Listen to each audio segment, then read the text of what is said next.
Armchair Quarterbacks, your first choice for sports here on the First Coast. Are you a gun enthusiast?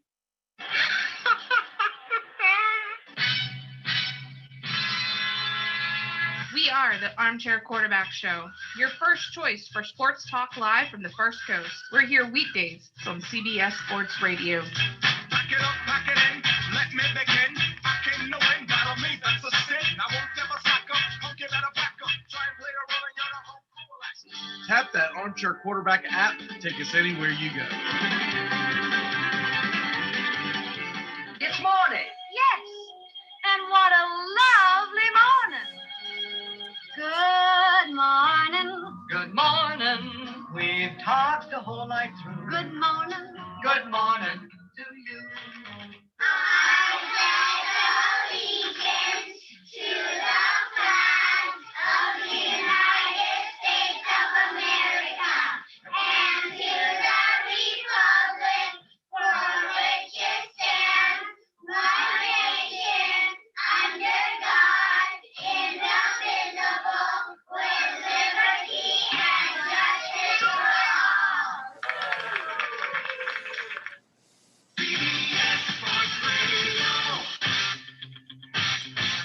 You're listening to the Armchair Quarterbacks on CBS Sports Radio, #1 sports station.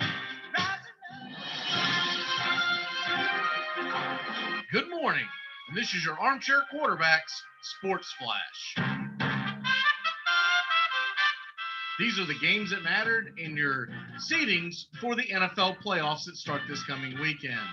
Bills beat the Dolphins 56-26. Bucks over the Falcons 44-27. Colts over the Jags. Titans win the division, beating Texans 41-38. Derrick Henry, 250 yards and 2 touchdowns. Ravens 38-3 over the Bengals. Browns hold on 24-22 over the Steelers. They get in the playoffs. The Packers beat the Bears 35-16. Rams knock out the Cardinals 18-7. While the Seahawks hold on against the Niners 26-23. Saints 33, Panthers 7. That sets up this weekend like this in the AFC. The Buffalo Bills will be playing the number 7 seed at home against the Indianapolis Colts. The Steelers will be at home against the Browns, and the Titans will be at home against Baltimore. In the NFC, you'll get the Saints at home against the Bears. Seahawks will host the Rams, and the Tampa Bay Buccaneers will travel to the NFC East champions. A couple of milestones hit yesterday. Phillip Rivers passes Dan Marino for 5th all-time on the career touchdown list. Derrick Henry becomes only the 8th player in the history of the National Football League to rush for over 2,000 yards and has now won the rushing title in back-to-back seasons. And Jonathan Taylor of the Colts set his own rookie rushing record for the Indianapolis franchise. And that's your Armchair Quarterbacks Wake-Up Show, CBS Sports Flash. Stay tuned for more of the Armchair Quarterbacks on these CBS affiliates, our Facebook Live, and the Armchair Quarterbacks app. Tap that app today.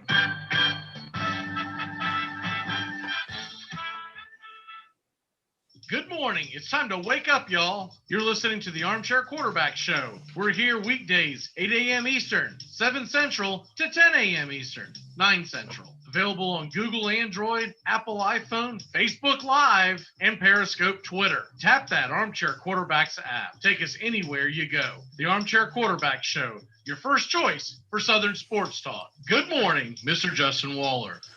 Good morning. I don't know much, but I know one thing. When your practice squad kicker goes 5 for 5 in PATs, 2 for 2 on field goals, which includes a game-winning single doink. Mr. Samuel Sloman, you become Titans folklore, and you are my new hero. Hi, I'm Mac McGinn. I don't know much, but I know one thing. The Philadelphia Eagles, Doug Peterson, they should all be docked at least 1 draft pick. I'm saying a 3rd, but I could live with the 5th. That was absolutely ridiculous, and it is going to set the National Football League back years if they don't step in and do something immediately. You're listening to the Armchair Quarterbacks, our first day live on YouTube. 10 years ago, a crack commando unit was sent to prison by a military court for a crime they didn't commit. These men promptly escaped from maximum security stockade. Today, still wanted by the government, they survive as soldiers of fortune. If you have a problem, if no one else can help, and if you can find them, maybe you can hire Armchair. Community Access Channel. He's the armchair quarterback. He's full of beer and he's full of snacks. The all-American man. Hey, howdy, hi, top of the morning to you. Welcome to the Armchair Quarterback Radio Show. I'm Mac McGee sitting alongside Justin Waller. Justin, how the hell are you this morning, sir, with your Titans hat on?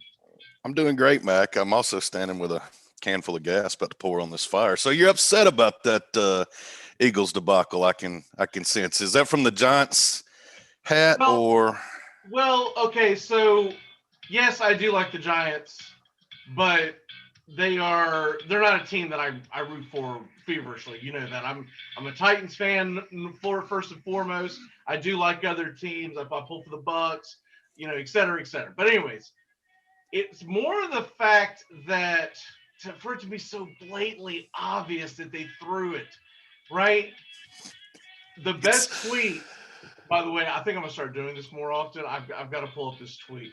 The best tweet all weekend that I saw was from ESPN's Doug Kazarian, I think is how he pronounces it. He's the guy that hosts the ESPN Daily Wager.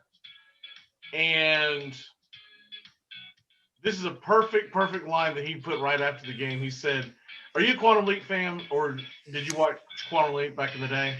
I've seen parts of it, yes. Okay. Okay, then you'll get it. He said, "That looked like an episode of Quantum Leap. Scott Bakula was transported into the body of an NFL quarterback and had no idea what to do. If only we could have seen Ziggy too." Hey, man, it's only fitting on Monday, and I'll come back around to it when we finish up the show in a little sorry, dude. But, man, just get 7 wins. You got to at least go, Jeff Fisher, go 7-9 or 9-7, and you don't have to worry about the Eagles tanking on Sunday night. But the Eagles also playing for a draft pick, too. I mean, that's the difference in the 6 and the 9. Why win the game? What's the point for? This is why I say – I've said this for years that they need to fix the NFL draft system. I mean, we've seen the Dolphins do it before. We've seen the Jets. Those are the two teams that come to recent memory that I can blatantly remember. I know the Titans got bumped back a draft pick because the Dolphins somehow won. I think it was the end of the 18 season, helped them for the 19 draft. Could be off a year there, but I mean, we've seen it before. I get it. Giants fans are livid. I'd be livid if it would have happened to the Titans, but I go back to when you're 6-10, you don't really have much to stand on. I mean, come on. By the way, if anyone finds us on YouTube this morning, haven't seen us before, we've been doing the shows for 7 years now. We just flipped over to YouTube Live. We do this on live radio, and then we also have been on Facebook Live. And the Facebook Live, I've given up on it, so to speak. It's ran its course. The new year, I wanted to try YouTube Live, so that's where we are right now. But look, the thing is, if the shoe was on the other foot, you would be livid too. I'd be upset about it, but I'd fall back to 6-10 and be like, "Hey, man, we should have won 7 games." Of course, I get that. But this is the way you get rid of it. You go to an NBA style lottery. And that way you're not guaranteed. I don't like the way they do their lottery. I think their lottery is shady as hell. Behind closed doors, nobody sees it. They used to do ping pong balls, right? You could see it live. It was a great television event. I think the NFL would do it right because the NFL always trumps the NBA when it comes to stuff You'll like honestly have to fill me in on that one. The top, is it the top 5 in the NBA, how they do the lottery? It's every team that doesn't make the playoffs, but the worse your record is, the more ping pong balls you get in, okay? And then they draw, and you get those drafts over there based on your number Right. of balls you had in. Right. Okay.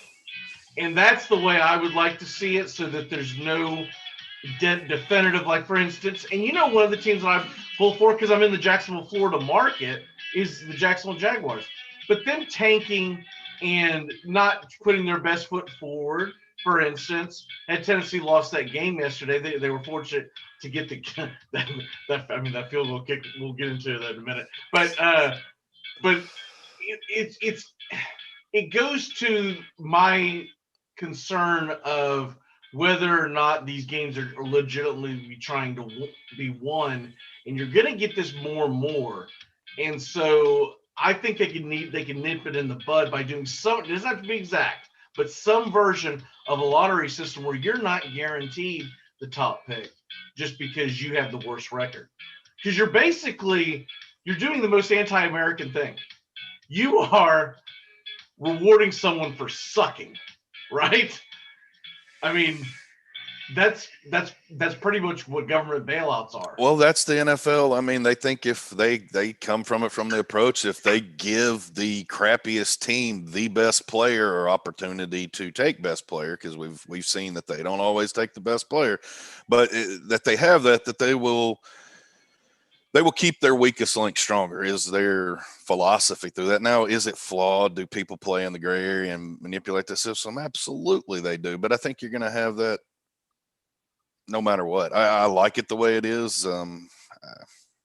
Anyway, I would just prefer that it's not a perfect, you have the worst record, you automatically get the number one pick. Even if you want to do it in tiers, right? So that, we'll say 1 through 5, 5 through 10, that kind of thing. Because you've got a situation where teams just flat out quit playing for the last month, and that's all I'm saying.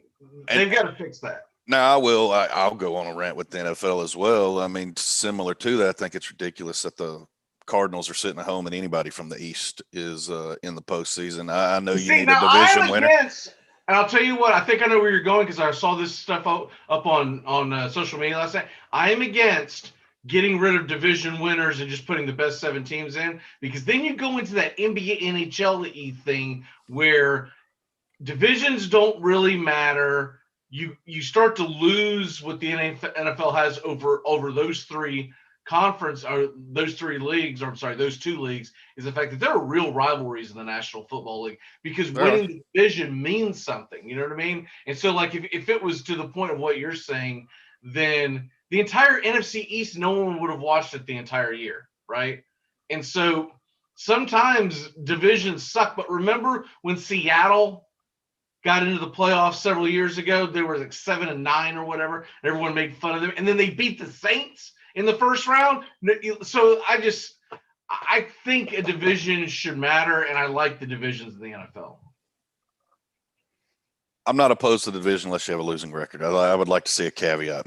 Maybe we don't completely get away, but it's just hard for me to swallow. And you look at the AFC team this year, and I mean, you're stacked top to bottom, and then you understand it. It's hard to see that same comparison on the NFC. And I know it changes. I can name a year. It's been a while, but the Panthers got in with a losing record before as well. I think they won the division, if I'm not mistaken. Well, they would have had to, because there would have been a losing record with a wild card. So it's been a minute, but yeah, we've seen that happen multiple times. But that's a change I would like to see versus redoing the lottery. We'll put a pin in that because I think that's something we can argue later on. But let's go ahead and start the first quarter of the Armchair Quarterbacks. The Texas Longhorns fire Tom Herman and hire Sarks in the same day, and there's no way those two weren't predisposed. You know there were conversations behind closed doors saying, "Will you come?" "Yes, I will." "Okay, we'll fire him." Right? Do you like the hire?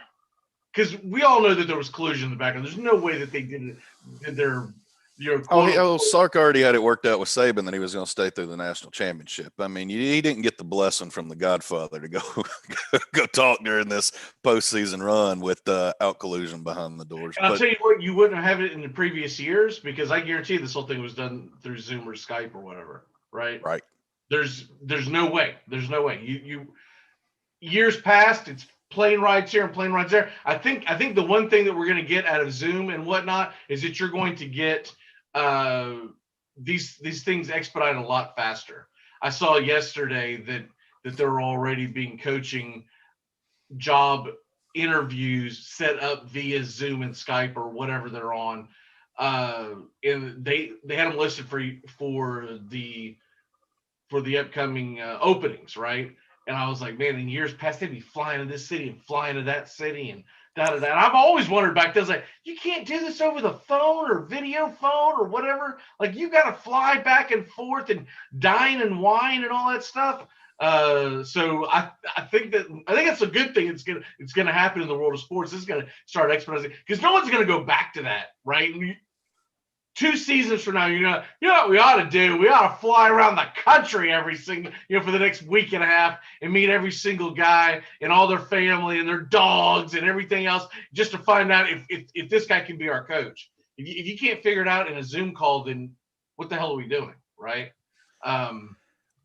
But I think the hire can be a good one. I think that Texas offers many of the things, if not more, than what Alabama can offer. I hope Sarkisian's completed his rehab with Saban and doesn't fall off the wagon, because that's going to be the catch right there.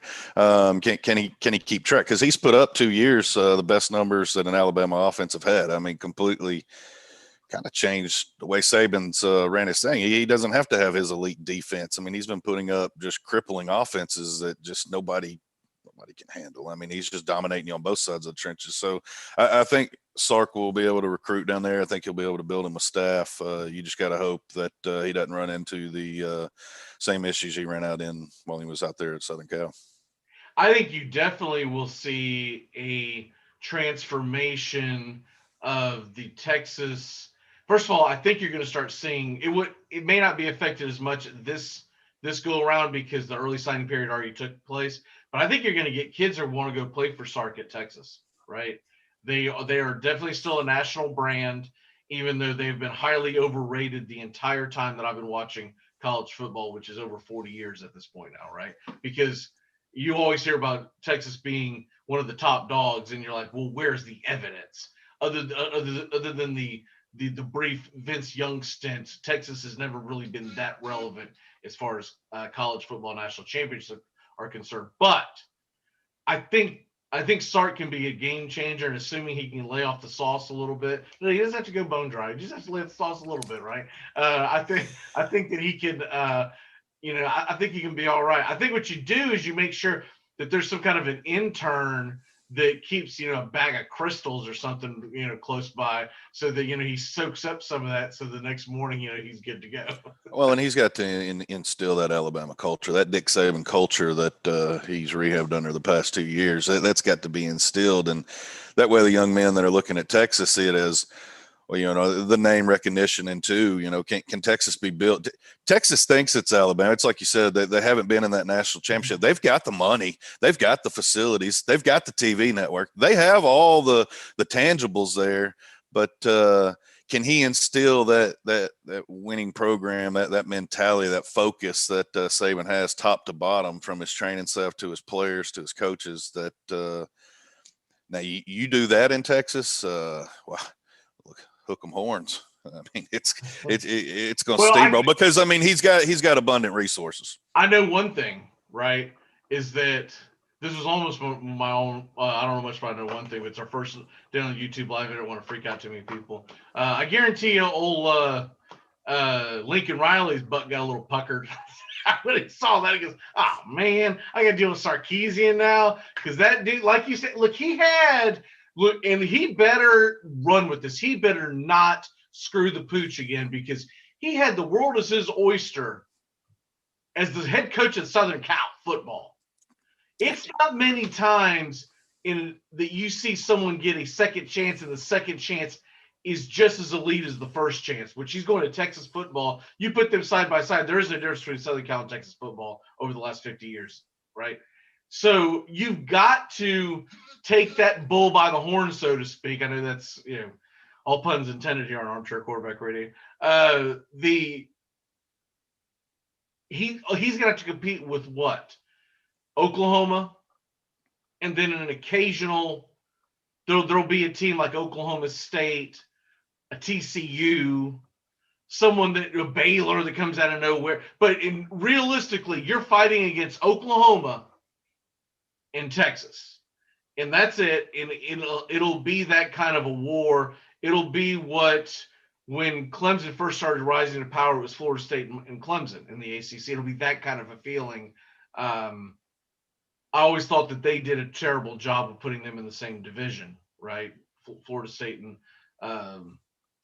Clemson, because you were essentially never going to get the two to having a showdown in the ACC title game. They will have it set up in the Big 12 where the two can play in midseason. They can also go back and meet each other in the title game. So that's going to be very, very key to this. And I think I could be wrong, but I think Sarkisian's going to do well the second time around. I think he'll do well out there. I think it was a solid pick. I wish him the best. I'd like to see it, but is there a better pick for you, per se? Because I can't think of one, to be perfectly honest with you. I thought Sarkisian was sitting there waiting for Saban to retire and just say, you know what, I'm making pretty good money here at Alabama. I'm going to sit here and chill, and away we go. But he left. Is there anyone that you? There's only one, and I don't even. Urban. Yeah, it's like Voldemort. You just don't want to say it out loud. Dude, love him or hate him, dude. Got some questionable tactics, but dude's a winner. I still say if you like winning, he's your guy. I still say Urban is so LA. He's such going to become a Southern Cal head coach. And I don't mean any ill will to anyone involved in the coaching staff at Southern Cal currently. But if you don't go like 12-0 next year and get in the playoffs, they're going to say it wasn't good enough. And Urban Meyer is going to be doing this, and they're going, "Hey, what's going on, baby? That old ticker's back. It was just a murmur. We're good to go. Let's go." That's my feeling, is that Urban Meyer. Well, I'll tell you what, that'll be an exciting landscape. You get Urban Meyer in LA, Sarkisian in Texas. You're going to have Lincoln Riley. You're going to have Saban. You're going to have Dan Mullen doing stupid things. You're going to have Willie Taggart. No, I'm joking. But you're going to have an exciting landscape. And if Harbaugh can make Michigan relevant, you'll have an exciting landscape because when it comes to college football, it's really about the head coaches and not as much about the players, because the players change too much. On a year-to-year basis, yeah, I can't wait to see this player versus that player. But all in all, what people were really looking forward to was, if Clemson had beaten Ohio State, is that it was going to be Dabo versus Saban again, right? It wasn't that it was going to be Mac Jones versus Trevor Lawrence. It's the fact that we've seen these guys go head to head for several years. Let's go ahead and switch gears to that real quick.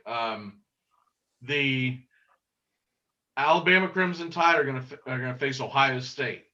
Now, I was shocked. I did not think Ohio State would move the ball like that on Clemson. And what it tells you is what everyone feared at the end of last season, when they lost so many defensive linemen to the college football draft, was exposed this past weekend, right? Is that they just could not stop that Ohio State run. They couldn't do it, and Trevor Lawrence was running for his life. His offensive line was terrible. I'm not worried. Everyone says, is this the end of the Clemson dynasty? Why? Because they lose one game? No, I'm really not that worried about it.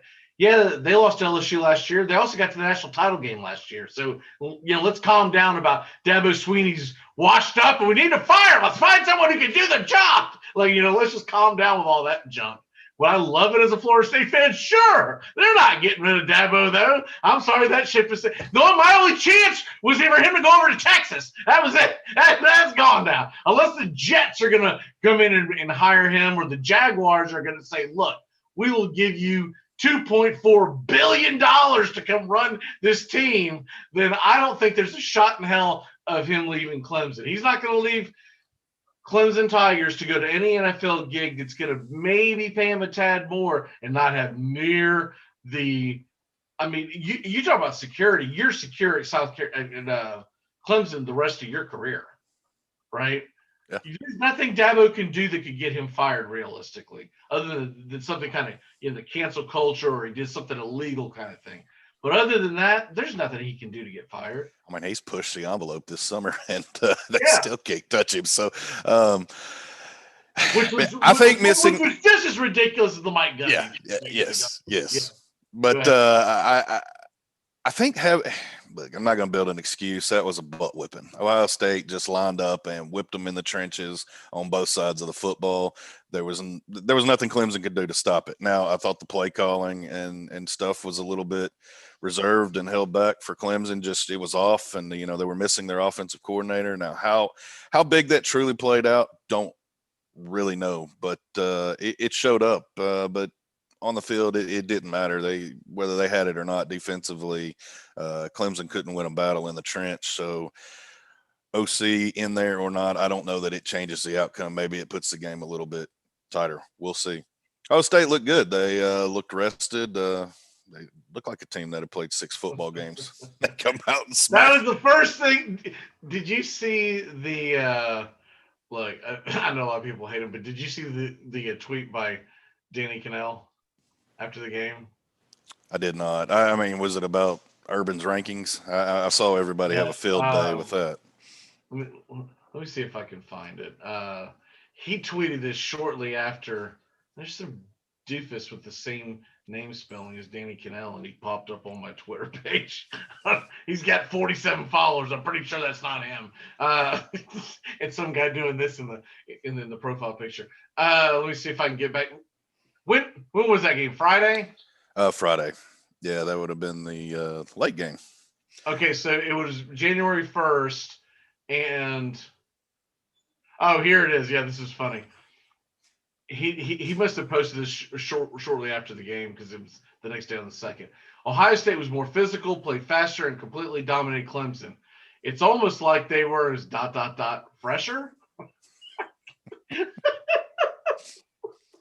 And of course, everyone got all butt hurt, and they started attacking him. Like, if you don't know, that's tongue in cheek, man. Like you don't know how that's what he does most of his Twitter stuff. He just tries to debate your typical fan, right? Your typical dumbass fan that goes in there and says, "Oh, you don't know what you're talking about," because they watch football 30 minutes a weekend, right? So anyway, I thought it was absolutely hilarious.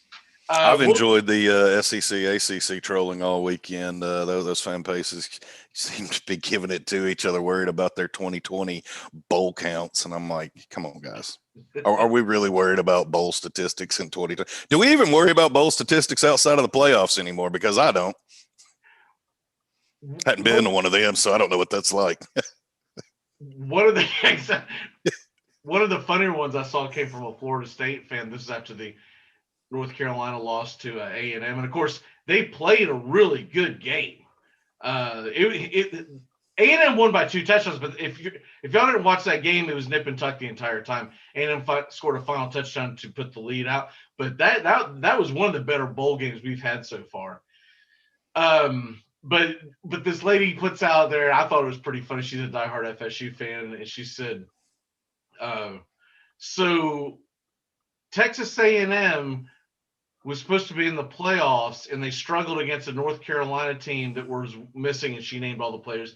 The North Carolina missing was on the same level as the Florida Gators, missing all their players, and of course it was much more hyped because that's what the Gator fans were doing. But she said, barely beat this North Carolina team with missing all these players, and oh, by the way, FSU beat them at full strength. She was just like, why are we not in? It's like, 3-7's got something to do with it. but it was Mississippi State got a bowl. Right. Oh, my God. What the hell? Man, that kid, I haven't seen an update. I don't know if you have, but that kid with the kicking and the running, and then there was a couple other players, they should have their scholarships taken away from them. And nobody in a Power 5 conference should give these kids a chance for at least a calendar year. They should be kicked out of college football. I agree. That was pretty brutal, especially some of the cowardly acts we saw in the melee afterwards. Still haven't seen fully what started. I mean, we've all seen the videos, heard both coaches speak about it. So don't know what the fallout will be this week. I'm sure we'll hear more. But, yeah, that was a blackout to the bowl game on a team that shouldn't have even been in. I mean, do you think there will be? We're counting winning records in the SEC because they got a W there. Do you think there will be something done, or I'll tell you, Mike Leach is kind of on that same. Mike Leach comes off about as sleazy as Dan Mullen does in my book, and I wonder if he'll do anything. Administration might step in, but I don't see. Yeah, I think it'll probably be by the schools internally. I'm sure we will hear something. I think Leach will probably put out a comment because his whole "we're not going to tear cloth over this" was kind of a bad comment at a bad time. But to his defense, in full context, he's like, "Hey, I was in the stand. He was taking pictures with fans. I don't know if he was there and actually saw what happened when it started. So I don't know, but it was a bad comment at the wrong time. I mean, it's Mike Leach show. Oh, that it's a football game. I mean, it's a violent sport. We're not going to tear cloth over this. I mean, that was the gist. Might not be verbatim, but the tear cloth was he wasn't really going to get riled up. He needed to see the tape, but he did lead off and preface with that. So, well, but that's typical Mike Leach because it doesn't really matter. You just saw a brawl on the sidelines with your team. You should have had composure. More players were out of line, no matter how the fight started, et cetera, et cetera. That's the last thing you want to say as your opening comments. Agreed. Let's take a break. When we come back, we are going to get into the National Football League, and oh my God, what the playoffs are going to look like. We'll be back in a flash here on the Armchair Quarterbacks. You're listening to the Armchair Quarterbacks on CBS Sports Radio, YouTube Live, and of course, you can download the Armchair Quarterbacks app. We'll be back in just a couple of minutes. You come at the K, you best not miss. ACC football covered like no other here on the Armchair Quarterbacks. And back Bentley Lawrence flips it open, wide open. Justin Ross off and running. The Alabama native wins the foot race, and Clemson strengthens its grip on this championship game. Wow, gut punch by Clemson right there. Akers for three. Cam Akers in the clear. Foot race.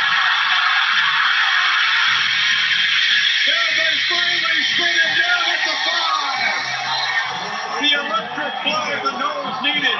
He wants another deep shot. Drops it in. At the goal line. The Canes touchdown. They pitch it to Cersei. Cersei lunges into the end zone, and the Yellow Jackets score again. Armchair Quarterback Radio is ACC country.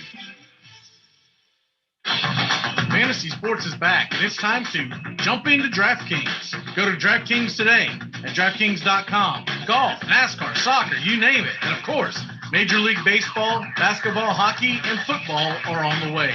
Go to DraftKings.com. Listen to the Armchair Quarterbacks for DFS advice all year round.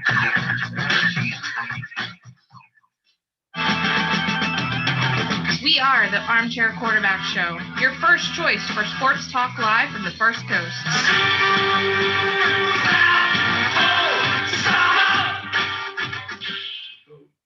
Here in St. Augustine, Top Gun Supply is the friendly gun shop. Top Gun Supply stocks a wide range of firearms. They buy and sell used guns. Top Gun Supply at 525 State Road 16 in St. Augustine, the friendly gun shop, a proud sponsor of the Armchair Quarterbacks.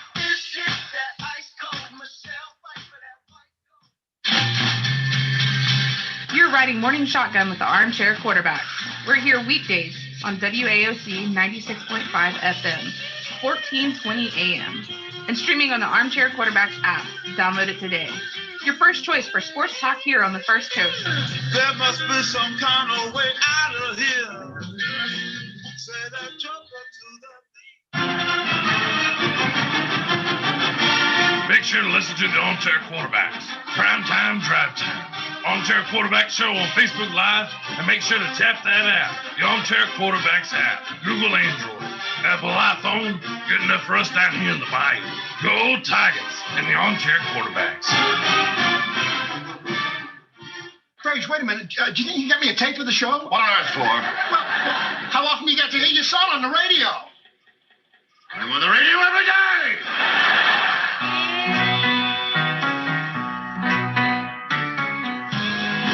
Welcome back here to the Armchair Quarterbacks. You'll notice, Justin, we're not going to be using any unlicensed music on YouTube. Even though we're allowed to do it on CBS Radio, it's a whole sticky wicket, so we will be still using our two house bands, the West Cook Band and Ox on the Roof, one from Nashville and one from New York City. So there you have that. So, but I tried to find upbeat stuff this weekend, and that was an adventure. Every time I was like, man, I kind of like that. I go, wait a minute, I know that song. I can't use that because I was going straight instrumental. I was like, man, that's kind of catchy. Oh yeah, it's catchy because it's already been taken. Okay, well, let's go ahead and dive right into Titans Colts. That was a phenomenal finish for the Titans. The Colts ramrodded the Jaguars, what we expected. Once again, if Tennessee lost that game, we'd be complaining right now. The Jaguars out there not putting their best foot forward. I mean, Chark didn't play. There was nothing wrong with him. Minshew didn't play. There was nothing wrong with him. The list goes on and on and on. So, by the way, did you pay attention here? I think it started last weekend or maybe the weekend before. But yesterday was the first time I actually looked, and I think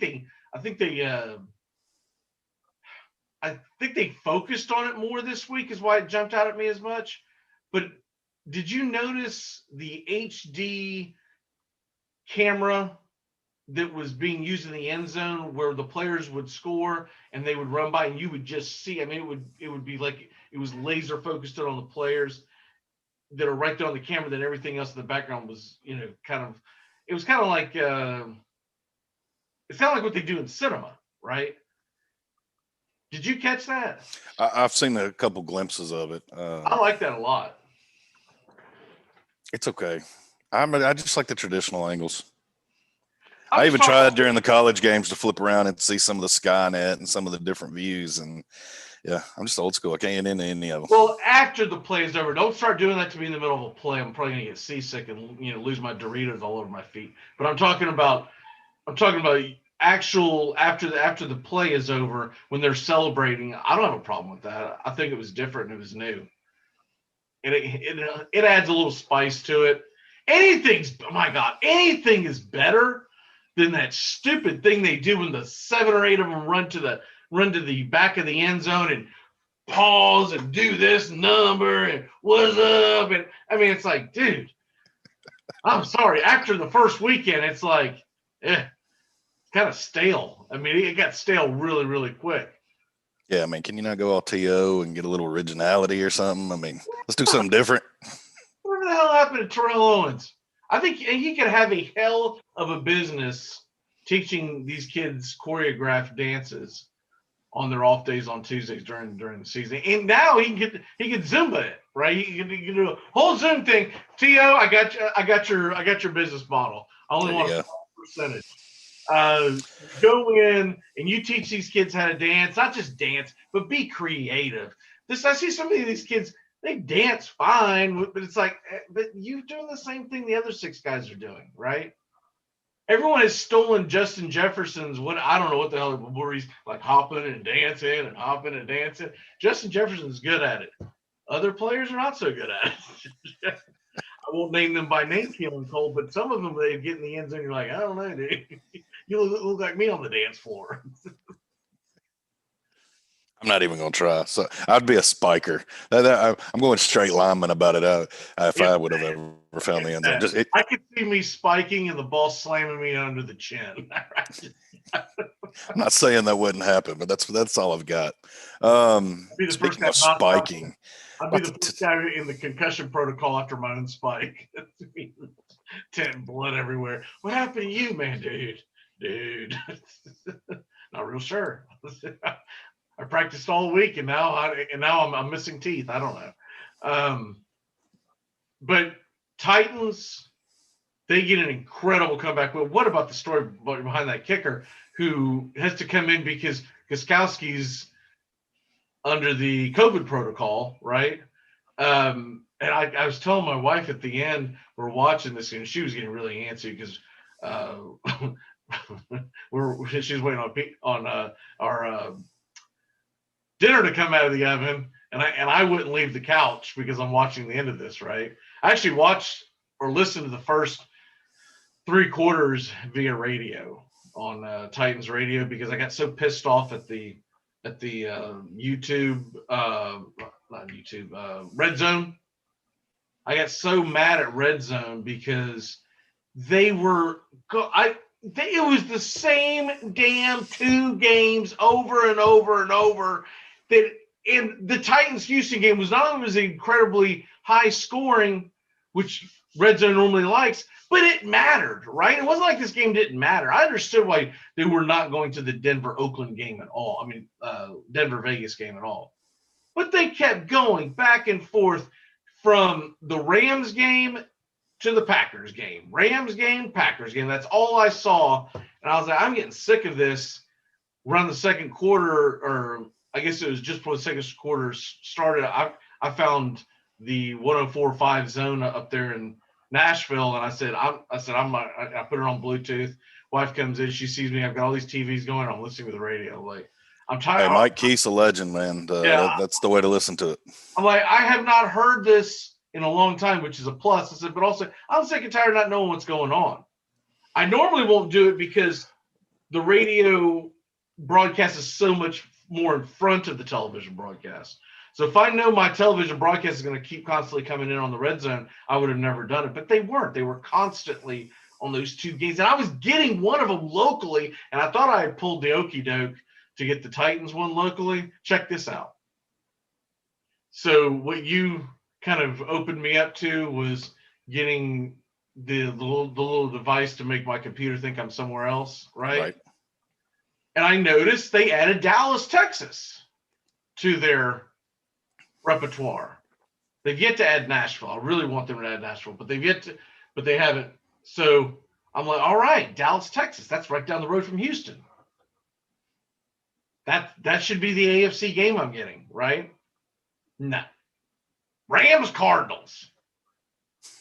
And I was sitting there thinking, I said, I bet there's some good old boys in Dallas that are from the Houston area that are a little perturbed that even though they're not in the playoff hunt, that A, the Texans aren't in, and B, some old school boys that might have grown up Oiler fans that followed the Titans over, right? Because there are a lot of those. I'm like, and you've got Rams Cardinals on. Are you kidding me with this? So that's on one computer. I just kept it on because it was on. The Red Zone was on, and I had Bears on because the Jaguar Colts thing was just atrocious. Well, you didn't miss much, and you probably heard more than what we heard here locally. I thought CBS did a horrible job. And to their credit, the game kind of got so dramatic, it went under the radar that Derrick Henry not only got 2,000 yards, it got a brief clip, and that was it. But he passed for the Titans. He's the single season rushing leader all time. He passed Earl Campbell and Chris Johnson. And I mean, that's worth notating right there. And now the Titans have 2,000-yard backs. 2 of the 8 come from the Titans. And what was done this season with that offensive line, with Dennis Kelly and Quisenberry losing Lewan and the makeshift, that's pretty amazing that Henry did it. And poor Texans fans, Derrick Henry becomes first player to rush for 200 yards 3 games in a row versus the same opponent. Sorry. The other thing was that, and I wish I would have jammed it down and written it down, but they were talking about it on Sunday Night Football as I was going to bed, and I meant to put it in my phone. That's normally what I do so I can remember it, but evidently I didn't get to it. Derrick Henry became the first running back since 1967 and 68 to lead the league. And it was yards, touchdowns, and I think rush attempts. I think that was the third one. But anyways, it was the first time this feat had happened in what you could call the modern era, Justin, because 67, 68, that was the beginning of the Super Bowl. And when they said the guy's name who'd done it before, I'd heard his name, but I'm not as familiar with him as a lot of the other older legends. I can't remember who they said now. But that's a huge deal. Yeah, I agree. And the thing is, all that's going to get washed over, and they're going to hand Aaron Rodgers the MVP. And I'm sorry, but I know a lot of Packer fans are going to go, well, they blew out the rule. Doesn't matter. We're talking about a regular season award. Derrick Henry is my MVP for 2020. And I can't give it to anyone else. There's nobody. Look, you could take Aaron Rodgers off that team, and yes, they're a lot worse. But what if Aaron Rodgers doesn't have Devontae Adams, Aaron Jones? But Derrick Henry's going to be Derrick Henry no matter who the hell is playing quarterback or wide receiver, right? We've seen it happen. It doesn't matter who's playing on offensive line either. It's absurd that it's just like the Heisman. It's become a quarterback trophy. I think the head-to-head battle is what's going to kill it and probably get the nod for Rodgers just because of that game. Even if they would have won, they were going to give it to Rodgers. It's like another version of a career award because I think he's only won one before. So they're going to, he's going to have another one. But they don't think about how short these running backs' careers are. When you do something phenomenal like this, you deserve the MVP of the league. I'm sorry, but you do. What Rodgers did statistically is not in the same ilk as Derrick Henry going for 2,000 yards.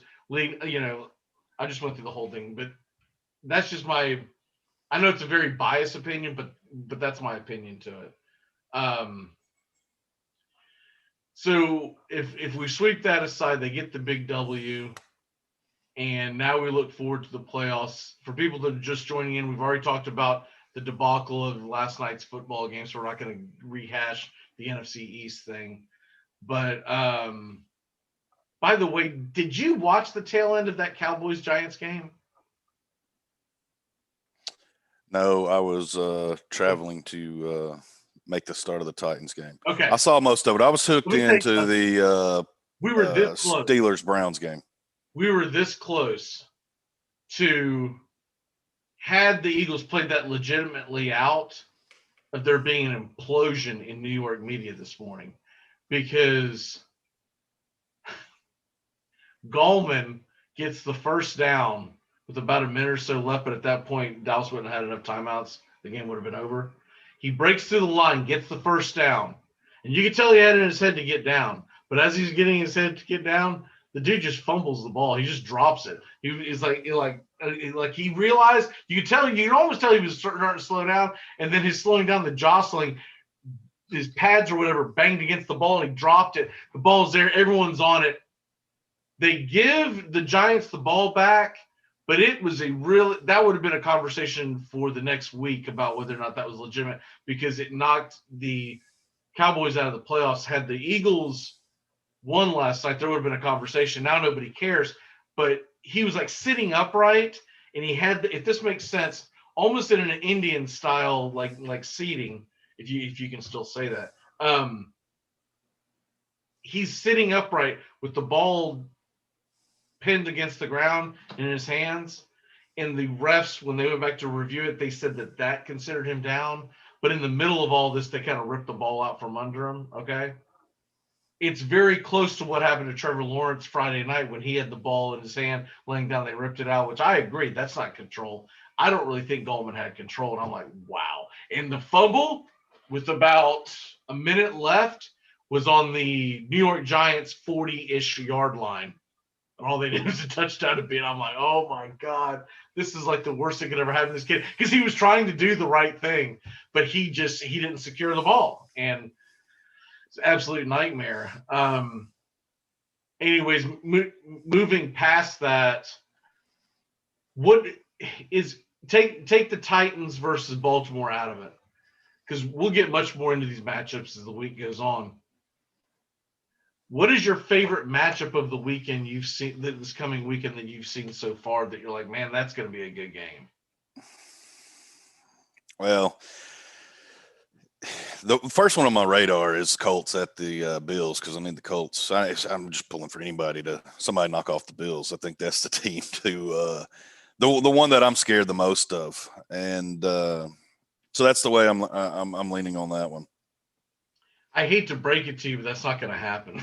I don't think it will. I think looks like they're going to steamroll them. I think they're going to throttle them. I don't think it's going to be close. Which, and it's kind of a good thing, because then that would mean that can't believe I'm about to say this, but if the Titans can find a way to get past the Ravens, they would go to Kansas City. So if you got to pick your poison, I think I would want the Chiefs over the Bills right now.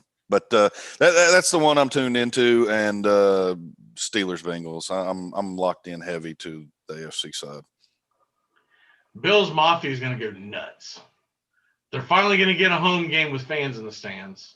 Isn't that convenient? Your boy Cuomo is going to be in attendance. He's announced. That in itself is going to be a firestorm on the news all week long. Oh, Bills Mafia is going to have a blast with that.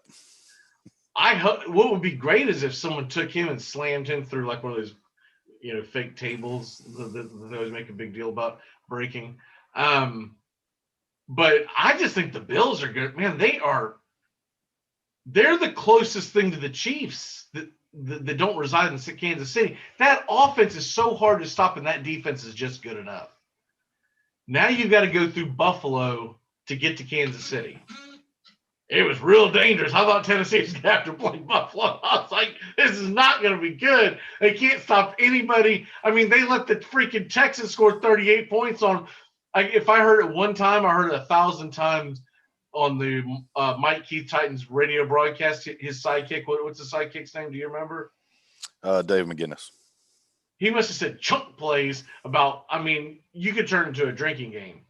Because when they jumped out to the huge lead, he goes, as long as they don't give up chunk plays, they're going to be okay. But every time, and it was like, as soon as he said that, every play by the Houston Texans offense was like 35 yards. Whether it was a handoff, a screen pass, or they were actually throwing the ball deep. There goes another chunk play. And it was funny, as soon as he brought it up, Mike Keith comes back from break after giving up a couple of scores. He said, since we've been talking about chunk plays, the Houston Texans have ran 6 plays for 195 yards. This is why it's not going to turn out well. I think they can hang with Baltimore and possibly beat Baltimore. They've already done it once.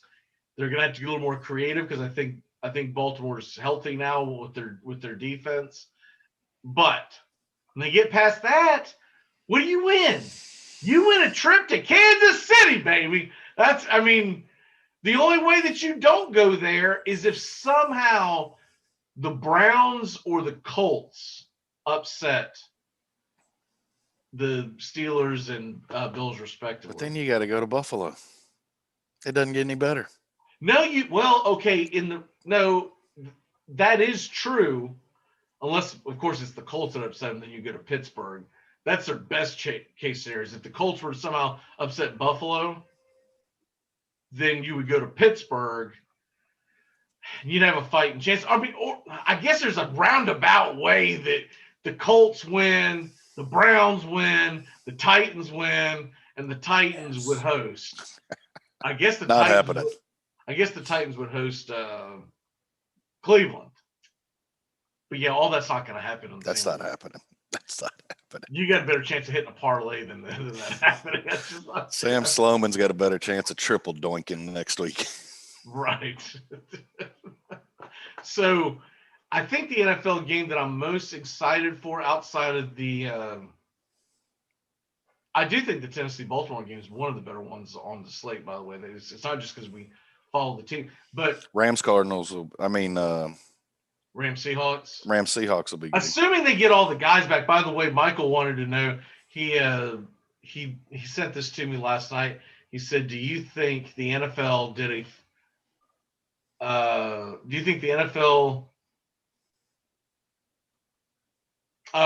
a screw you to the Bucs by having their playoff game Saturday night, knowing that Devin White is not cleared for NFL protocol until Sunday? Well, here's the thing. There's several teams that had that same issue. So I can't and they came out and they said Sunday morning or Saturday night, they were not going to look at COVID protocols to decide whether or not when games would happen. Right. You have the schedule in front of you. When did the Saints game fall? Is it Sunday or Saturday?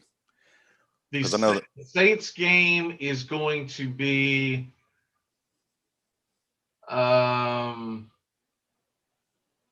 Sunday at 4:00. So Alvin Kamara He will be back then. Right. But the Rams are Saturday. And the Rams have players I don't think Cooper Kupp's going to be available. So I mean, for once the NFL didn't screw the Saints over in the playoffs. So could you imagine that? I could have been a bigger believer that they were trying to screw over the Tampa Bay Buccaneers if this was Tom Brady, right? But other than that, I just feel like there's too many what ifs on putting this team here and putting that team there to be able to decipher which one. Every team essentially could have gotten screwed. Is kind of where I'm going with that. So, but I mean, all the 2 seeds are getting screwed. No bye. But I am actually interested in that Tampa Bay Washington game because I think Washington's going to give Tampa a better game than people realize. Because one thing is always given any quarterback and Tom Brady hell is when he faces a defensive line that you don't have to blitz with, and that Washington defensive line is elite. So you're going to have Chase Young and company coming after him. He doesn't have the greatest running game. It's going to be a hard sledding to get yards. And even with all that talent that he's surrounded by offensively, that offensive line still is not that good in Tampa. That's a Saturday night game. Honestly, the NFL wins by getting Washington in there because the Giants would have gotten boat raced. There's no way. Although it would have added to the lore if the Giants were to upset Brady once again, then everyone would be like, Brady can't beat the Giants in the playoffs. But Cleveland-Pittsburgh, Sunday night's a fun one too, because Pittsburgh's going to have their A team out there, and I'm thinking Pittsburgh's going to win that. But I'll tell you what, nothing would shock me this coming weekend with all the scenarios, because there's not a single team other than maybe the Saints Bears that I'm like, you know what, that game's going to be a stinker, right? But I wouldn't be surprised if the Browns don't pull that one off. I don't think that the Steelers can incorporate enough of a running game to open it up. I'm going to be pulling for him. I normally don't have a dog in the hunt, don't really care, but it would be a cool story to see. I think Baker Mayfield got way too much slack in the past couple of years. It wasn't all him that was making the Browns not good. The one thing Baker Mayfield is, he does compete, and I think he takes his profession seriously, so I've never had an issue with Baker Mayfield per se. He's done some goofy things, but he's also a kid. When I was doing goofy things at 21, 22 years old, there wasn't a camera on me at all times. Or my God, what the hell would have happened there? You'd have had you one of them DUI spear arrest in Norman. I might still be behind bars, to be honest with you. It's time for it's that time of week for Sorry Dude. What you got this week, sir? AFC South fans, sorry, dude. Titans locked it up last night. 12 years, man. 12 years since we've won one. Been 2008 since there's been a home playoff game in Nashville. Is that right? Yes. 2008? 2008. What do you think? I mean, we never beat Andrew Luck. They won the division hands down, and I think the Texans sprinkled one in here or there. I guess they've been in the playoffs. They've been on a wild card. Right. I guess they've been in the playoffs so much recently. I didn't realize it's first time home game. My God. That is hard to believe. Stupid Andrew Luck and stupid Peyton Manning.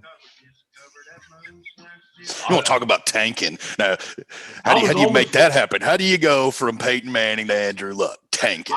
I was almost inches away from saying stupid kicker and stupid Deshaun Watson. That's what. Dolphins. Tua fans, specifically. Sorry, dude. Told you he was a long way away from being the guy. And I know COVID shut down my boy Fitzpatrick, but the point is, had he been the starting quarterback this whole time, the Dolphins wouldn't have needed game week 17 to get in the playoffs. They would have had that locked up. Tua is still a backup quarterback, in my opinion, in the National Football League. This all could change by September. But right now, When in doubt, always draft Alabama player unless it's a QB. They're always. He's got 9 months, and that's great, but he's not he wasn't Justin Herbert. That's all I can say. Which I never thought I would say that, because remember when I was saying about Justin Herbert about a year ago. Probably a year ago on this day, and to be honest, I don't know if we would have saw Herbert if it wasn't for the medical staff. You know, would we have really even seen him? But Rob Gronkowski, Goskowski. Sorry, dude. Sam Sloman done took your job. And he's rocking the 2 of the late, great Rob Baronis. So I like that. Oh, I don't know if that's the guy you want to go to the playoffs with, man. With your leg. Rob Baronis was a legit kicker. No, yeah, Baronis. I'm talking about Sloman. I thought it was pretty funny. Hell, he's more efficient than Goskowski right now. I'm seriously. It's been such up and down with the kicker game this year. I just want a kicker that can kick extra points. I mean, that's all I need at this point. He went 5 for 5. Leave him in there. Fair enough. NFL fans. Sorry, dude. Bears versus Saints is not nearly as sexy as we could have had Kyler Murray versus Alvin Kamara. I mean, that could have been a lot of fun watching Kyler Murray on the turf. We got robbed as fans. And even though I know I picked the freaking Bears at the beginning of the season to make the playoffs, but I thought this was going to be like a Nick Foles Bears team that would just find its way to gut out wins. Trubisky's done a good job over the past few weeks. Of course, they got terrible. They looked terrible in the second half yesterday. You can't take it away from them because the Bears fought their way to the playoffs, but it would have been more fun in week 1. I mean, essentially, I feel like I don't know about you, I feel like the Cardinals the Saints got a bye. Is that not the worst team in the playoffs, the Bears? It's got to be. Because the Colts, the 7th seed, they would destroy the Bears. I mean, aside from the Redskins. But I think Washington's better. I think Washington has that ridiculous defense to lean on. And they've got Alex Smith, who won't do great things, but he won't do stupid things either. You never know when Mitchell's going to go full Trubisky about it. Start bouncing balls off people's helmets. And there's no telling it. It'll be entertaining, but there's no telling what the hell that idiot's going to do. Once you go full Trubisky, you can't come back. Sorry, I'm glad there's kind of a break on Sunday that you get the Titans, Ravens at 1, and then you get that Bears Saints crap in the middle, and then you get the Steelers Browns. I'm probably not going to watch a whole hell of a lot of that Bears Saints game. I'll keep it on. It'll be but I'm going to get some stuff done because I'm like, come on, that game. I'm not going to 60 minutes of that junk. No way. What else you got? Rick Barnes. Sorry, dude. Alabama wins at everything. Horrible game. I don't know if you caught it Saturday night, but Alabama rolled in Thompson Bowling and laid the smack down on number 7 Tennessee. It was a pretty bad game. I did see that. I caught that. I was so mad about the fact that Florida State didn't play yet again because of COVID. They were supposed to play Duke Saturday night on ESPN2. And instead, we got another contact tracing. We don't know. No one even, as far as I know, no one's even positive. My son literally looked at me during that game after I'm like, hey, you need to watch this good defense. You need to do some of these things. He's like, hey, Dad, does Alabama win at everything? Well, no, son, they don't. But to his defense, he's never seen anything but that. Thank you, Nick Saban. Yeah, I did see that. I was, I texted a buddy of mine about this, and of course he came up with that junk of, it's 2020, you understand, it's gonna be a lot of disappointment. You just have to plow through. That's not what I want to hear, man. What I want to hear from you is this is BS too, man. This is crap. This is crap that you look forward to the entire week. I was looking forward to this showdown between Krzyzewski and Leonard Hamilton. And yeah, they'll probably replay it, but it'll be on like a Wednesday afternoon as opposed to a Saturday night when there was really nothing else to watch, and it sucked. I'm sick and tired of them canceling games, postponing games when there's no real reason. It was due to concerns. That's all they had.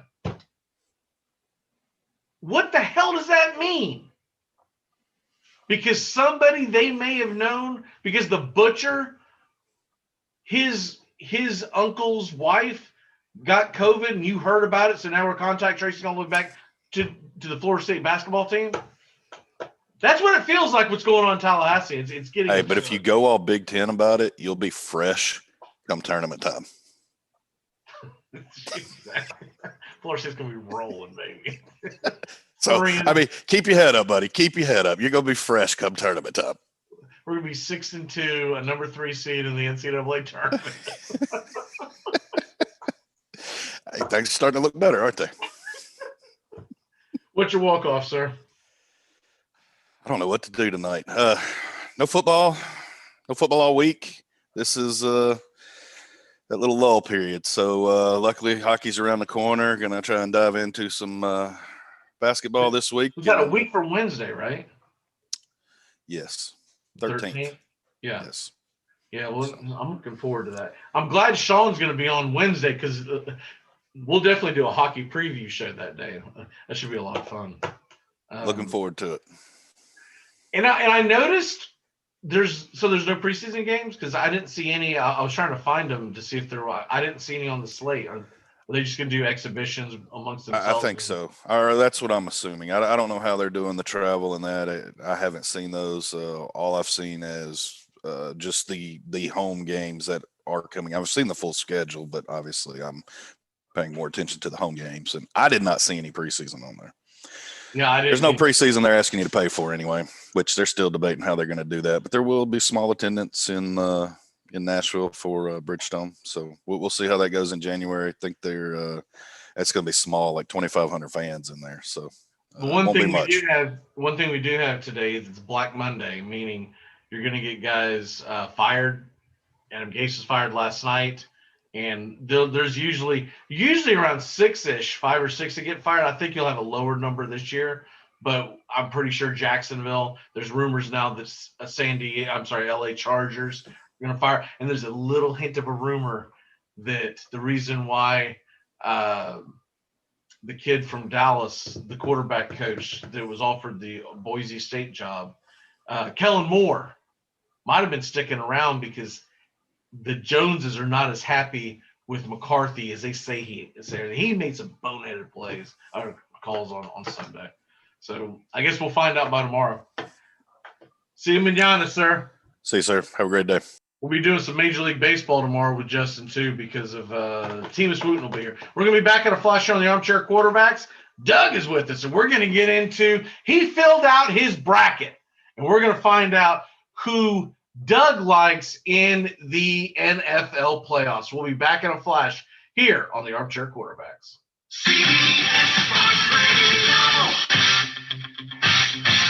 You're listening to the Armchair Quarterbacks on CBS Sports Radio, #1 sports station. Good morning, and this is your Armchair Quarterbacks Sports Flash. These are the games that mattered in your seedings for the NFL playoffs that start this coming weekend. Bills beat the Dolphins 56-26. Bucks over the Falcons 44-27. Colts over the Jags. Titans win the division, beating Texans 41-38. Derrick Henry 250 yards and 2 touchdowns. Ravens 38-3 over the Bengals. Browns hold on 24-22 over the Steelers. They get in the playoffs. The Packers beat the Bears 35-16. Rams knock out the Cardinals 18-7. While the Seahawks hold on against the Niners 26-23. Saints 33, Panthers 7. That sets up this weekend like this in the AFC. The Buffalo Bills will be playing the number 7 seed at home against the Indianapolis Colts. The Steelers will be at home against the Browns, and the Titans will be at home against Baltimore.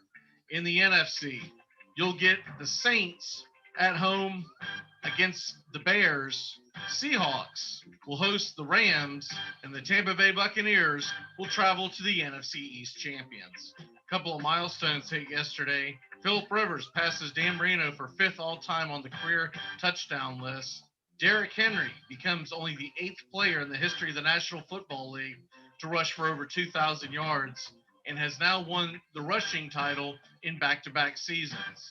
And Jonathan Taylor of the Colts set his own rookie rushing record for the Indianapolis franchise. And that's your Armchair Quarterbacks Wake-Up Show, CBS Sports Flash.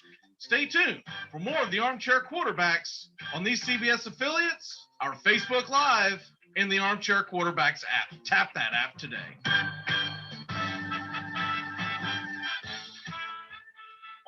Make contact. A collective psychosis is sweeping the nation. We're in the thick of the haze craze, and Elysian is introducing an altered state of IPA. Contact Haze is a tangled chemistry of mild haze, low bitterness, and an explosion of hop aroma. This hazy IPA bursts with notes of bright raspberry, currant, citrus, guava, and passion fruit. Available in 6-pack cans in stores and in all Seattle Elysian locations. Make contact. That's the sound of NyQuil Severe hard at work. NyQuil Severe is the best sleep with a cold medicine. No tossing and turning, just rest and recovery. So you're ready to take on tomorrow. For powerful relief of your worst cold and flu symptoms, try NyQuil Severe. The nighttime sniffling, sneezing, coughing, aching, stuffy head, best sleep with a cold medicine. Use as Lasted how directed. long? Keep out of 9 reach of years. children. 180 episodes. You gave it up, right? I did. They didn't cancel you. You canceled them. You're not aware of this? No, I'm asking you. You think I got canceled? Are you under the impression that I got canceled? I've hurt you, Jerry. I thought that was pretty well documented. This is is this still CNN? That was the #1 show on television, Larry. Do you know who I am? Jewish guy, Brooklyn. Yes. Okay. 75 million viewers. Last episode. What? Don't take it so bad. Well, that's the big difference between being canceled and being #1. Okay, I'm sorry. We'll be right back. Jeez. B-movie opens. Can we get a resume in here for me? B-movie opens tomorrow.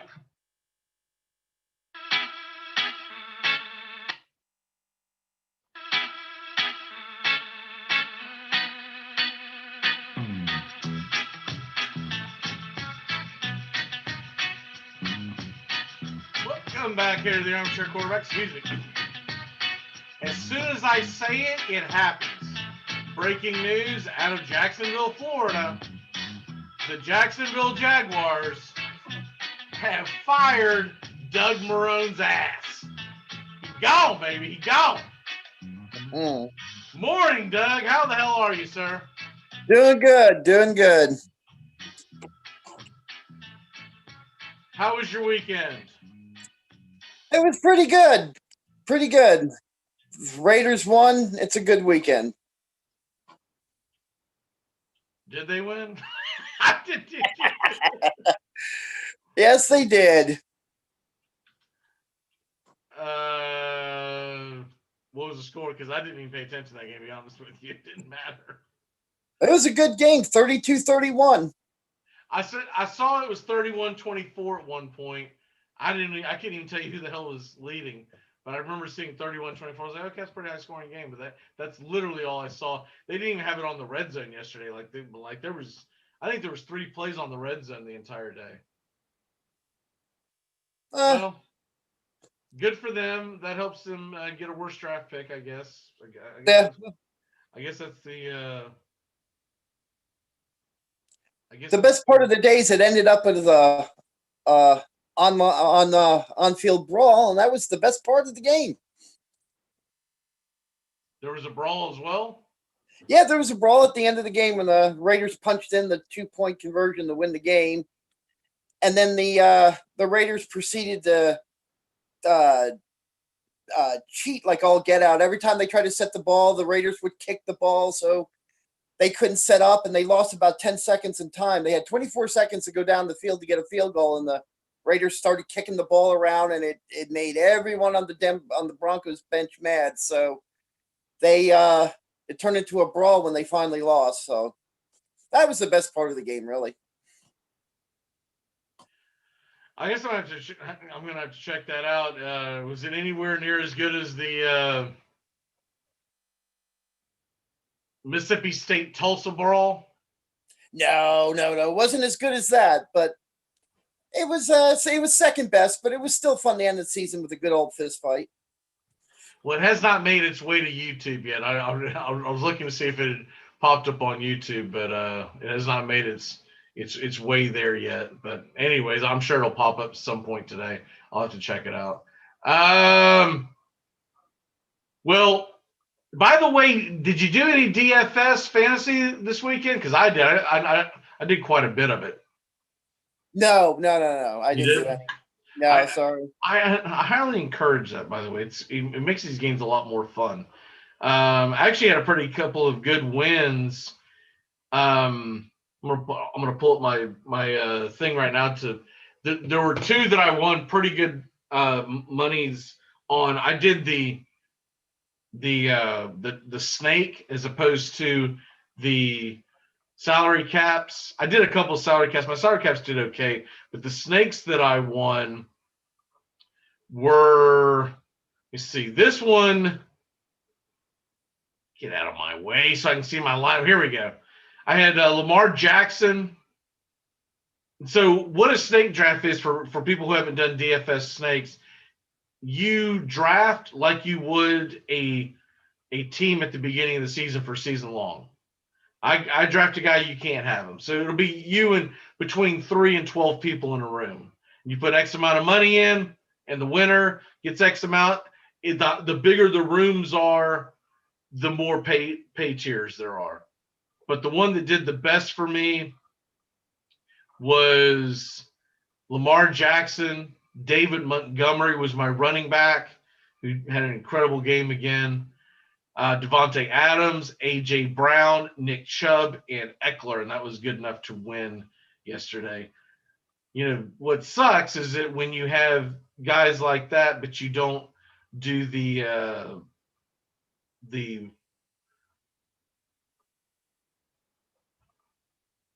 what do they call it? I'm sorry, I'm drawing a blank. The classic salary cap is that you can't have whoever you want in DFS. You're at the mercy of the draft. So I didn't get a first round pick in any of them.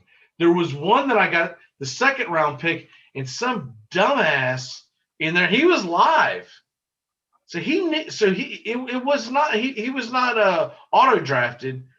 Some dumbass drafted Tyreek Hill first. And everybody knew Tyreek Hill. There was even a little icon there said he wasn't going to play. He drafted him. I was like, Derrick Henry, skirt. Next one come rolling around. I'm not going to get into that one because that thing was ridiculous how good that team was.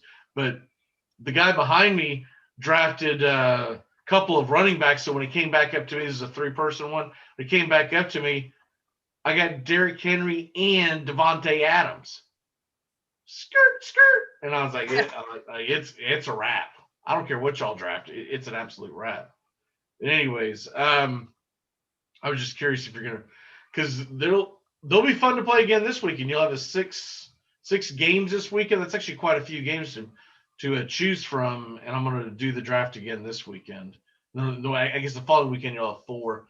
Once it gets down to like the Super Bowl, I'm not doing DFS. You have to be a mental patient to do DFS when there's one game, because like it's like, what are you gonna do? Like if you're gonna do the snake, you get in there with more than 3 people, no one's gonna be available. And then if you do because if you do a draft, let's say a 6-man draft, a 12-man draft for one game, essentially you're doing a prop bet. Because you're hoping that your one dude's going to go off, because by the time it comes back around to you, your second guy is going to be terrible. If you have the misfortune of drafting last in that, you're screwed. You are absolutely screwed. If you're first, you're going to want the best running back, and then by the time it comes back to you, you're screwed against it.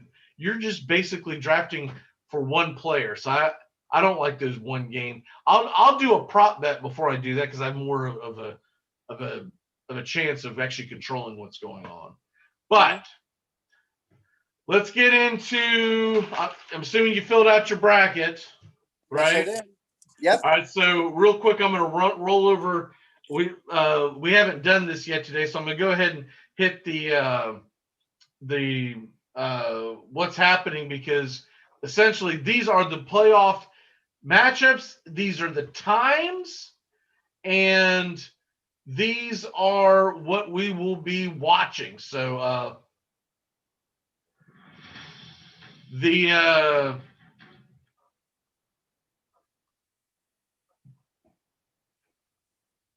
on Saturday, 1 p.m. Eastern. Here it is. I was wondering. Okay. Thought I had an alphabetical order. I couldn't find what's happening. Here we go. Apologize for that. Buffalo and Indianapolis at 1 o'clock Eastern on Saturday. That game is going to be on CBS, y'all. The Rams Seahawks, that will be the Saturday afternoon game, 4:40 on Fox. Saturday night, Tampa Bay versus the Washington football team in Washington. That game will be on NBC. I don't believe that's going to be Al Michaels and Collinsworth. I think that'll be Tirico and whoever they put in there with him. Sunday, 1 o'clock on ABC ESPN will be Titans versus Baltimore, which means we will get, as a Titans fan, I'm going to get stuck having to listen to the Monday Night Football crew of ESPN. They're not terrible, but they're just not one of the better ones. They're blah. And then 4:40 Eastern on CBS on Sunday afternoon is going to be your Saints versus your Bears. That'll be on CBS. Doug, you can also catch that on Nickelodeon or Amazon Prime. Okay. Nickelodeon's going to do goofy stuff. I'm going to put it on over there for that reason. I want to see what they're going to. So this is obviously brought in just for the kids, right? They're trying to get kids to watch football. And Nickelodeon is going to show the game with like goofy cartoons popping up out of it everywhere and all that kind of stuff. So I'm curious to see what they do. And thankfully, it's such a who cares game, because I figure the Saints are going to pound the Bears into dust, that you can flip over there and I feel like you're missing like the game. Yeah. I'm not sure what the Amazon Prime's all about. Like, why do you have to watch it on Amazon if you got CBS? Pittsburgh, Cleveland, NBC will be on Peacock TV and regular NBC. So that will be the Al Michaels, Chris Collinsworth game. So there you have it. That is what's happening. And of course, next Monday night's Ohio State versus Alabama national title game. So that's pretty much your weekend in a nutshell. With all that being said, let's get into your bracket. I'm curious. So we're just going to do your bracket today. So I've got to do mine later on the week with Justin. Everyone who's coming on this week's doing a bracket. I want to make sure to get yours in because you're only here on Mondays. So starting this out, I'll kind of lead the way, and you tell me who you've got winning the game. We'll do it that way. It's probably the best way to go about this. Let's start off with Buffalo versus Indianapolis in the AFC. Who do you have winning that game? I got Buffalo winning that game in a walk away. You think it's going to be a blowout too? Yeah, I'm looking at like a 38-16 win for the Bills. I don't think Indianapolis has a chance. After the way I saw Buffalo play yesterday and the statement I think they made yesterday, yeah, Indianapolis will be lucky to put up 2 touchdowns. What little chance the Colts had literally went out the door when this game was being played in Buffalo. If it was in Indy, I'd say they have a chance, but I don't like Phillip Rivers' arm in that wind. It's not going to turn out well. I don't even know I haven't even seen what the weather's supposed to be on Sunday for the Buffalo game. But they're going to have fans for the first time in the stands all year. Yep. And we won't get into the politics of that, but the point is, those players are going to be excited, and I think they're going to feed off of that. Mm-hmm. And so, yeah, I'm with you. I think from the jump, that's going to be Katie bar the door. I wish that game though was a little later in the day because I got more intrigued to watch that game. I hate that it's Saturday at 1. Kind of ruins. Yeah. It kind of puts a fork in your Saturday where you feel like you have to be around that to watch it. But I've got I've made a commitment that I'm going to make some changes around this house during the off season. I'm starting it this weekend, and Saturday I'll be out in the garage digging around and kicking and cussing and stuff while that game is on. So I'll have a TV on out there, but I won't be like enjoying it like I will Saturday night. So you got the Bills winning, and we'll do this in the orders of seeding as opposed to the order of the games going on, because that would just get too ridiculous. Pittsburgh versus Cleveland, which is Sunday night. Who do you have winning that game? It's in Pittsburgh. Cleveland just won the game. Who you got? I got Pittsburgh winning that. And the reason I got them winning that, if you'd watched the game yesterday, Cleveland could barely – Pittsburgh wasn't even really on the field. They had pulled most of their starters anyway. And Cleveland barely eked that out. So, and now they got to play them again in Pittsburgh with the starting off with the first starters. Pittsburgh will win this game. It'll be close, but I'm looking at 30 to 21 maybe. Okay, so you're going chalk so far, which means Kansas City will get the winner of Tennessee versus Baltimore. Who do you have there? And I have Tennessee winning that game. It'll be a close game, but I think Tennessee can. Derrick Henry run that run offense. I think they can beat the Ravens. The good thing that Tennessee is not going to face is a passing attack. And yes. So they can focus on stopping that run game. They might get burned a play here or there on the passing, but it's not a constant barrage like with facing Deshaun Watson yesterday, or what it's going to be like if they get past that game and play Kansas City. God help us. Yeah, I'm with you on that. We'll go over the NFC first before we go to the next rounds and the other ones. So the Saints, as we talked about it, they will play the Bears Sunday afternoon, 4:40 Eastern. Who do you have winning that game? I have the Saints winning. I think the Saints are going to grind the Bears into the ground. Are they finally going to put someone out of their misery and not screw? Remember last year they screwed around and let the Vikings hang around. Next thing you know, the Vikings win the game. Yeah, it was a bad call by the refs 2 years in a row, but that's not the point. The point is they should have never had them in the game. And I hate to say, hope they learned their lesson. My God, Drew Brees, this is your 40th year in the National Football League. If you don't know by now, you can't let a team hang around. When the hell are you going to know it? It's going to be on Sunday, so that means they'll have Kamara back. They should have Michael Thomas back. I'm with you. So then it becomes a little intriguing. The 3 versus 16, that's the Saturday mid-afternoon game. We've got the Seahawks at home against the Rams. Who you got? I think this is going to be a really close game. I think this is going to be one of the better playoff games we've seen in a while, but I've got the Seahawks winning 27-24. Okay. So once again, you're going chalk, which means the winner of the Washington football team versus the Tampa Bay Buccaneers, they will head to Green Bay. Who's going to win that game? It's in Washington Saturday night. Tampa will win this game. This game will be over early, I think. And Tampa will walk away with this game. I think that game's going to be really close. Really close.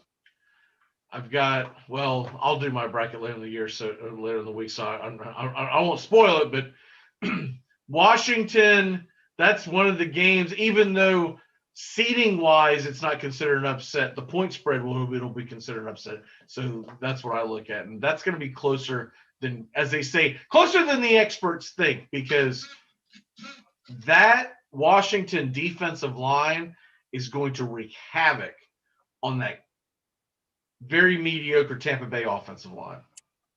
The thing with that game is I think that the Washington defense will be on the field too much, and I think they'll at a certain point. I can see that. My problem with Tampa is they struggle to run the football at times, and if they can't get a running game going against Washington, it's going to be an issue. It's going to be a big-time issue. Tampa Bay is great at beating the Lions and the Falcons, but when you get against the big boys with the real defensive line, it's a night game. I don't think they're going to allow fans in the stands, but it's a night game. It's going to be a little chilly, I'm sure. It'll be interesting. I know Tom Brady will be fine in the cold. Hell, Tom Brady was born upside down in the cold. Yeah. But it's the rest of the Tampa players. How do they adjust to it? That should be a really fun one. Let's go ahead and take a break. This is a good place to take a break. We ended round 1, and we'll come back, and we're going to talk about the rest of the bracket and who Doug has winning the Super Bowl. Super Bowl, whatever the hell this is. I don't even know what number is 50-something. It's in Tampa. That's all I know. My plan this year was go to that damn thing. Thank you, COVID-19. Or as our president would say, the China virus. How the hell he didn't get cancel culture for that? We'll be back in a flash here on the Armchair Quarterbacks. You're listening to CBS Sports Radio. You get a whole lot of something with Farmers Policy Perks. So much, I'm going to have to speed things up. You can get the Farmers Signal app, and that could get you up to 15% off your auto policy. That's just for using the app and driving like the normal speed limit hearing, full stop making lane change signaling human being you are. Get a whole lot of something with Farmers Policy Perks. Start with a quote by calling 1-800-FARMERS. We are farmers. Bum, bum, bum, bum, bum, bum. Tom has been a teacher for over 40 years. One day, I think one of the students had asked the question and he didn't remember the answer. I also noticed that he was letting his class out earlier than they were supposed to let out. I was really starting to worry. Levi and I talked about how it would change our lives, but he was there beside me. When something feels different, it could be Alzheimer's. Now is the time to talk. Visit alz.org/ourstories to learn more. A message from the Alzheimer's Association and the Ad Council.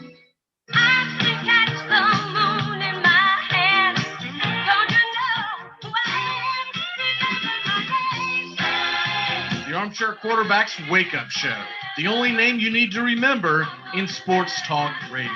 Weekday mornings, 8 a.m. to 10 a.m. Eastern. On Facebook Live, CBS Sports Radio, and the Armchair Quarterbacks app.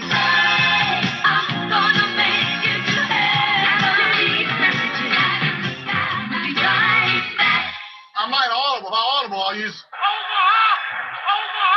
Red Polly! Blue Poncho! Do it!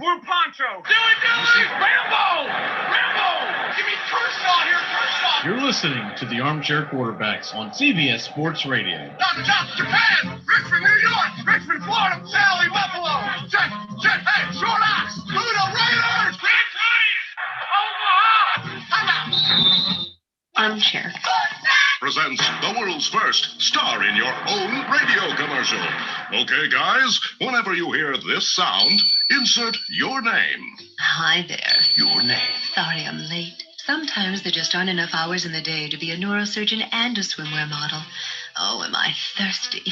How about it? Your name. Got anything tall and cool? Oh, Armchair. Oh, your name. You are so thoughtful.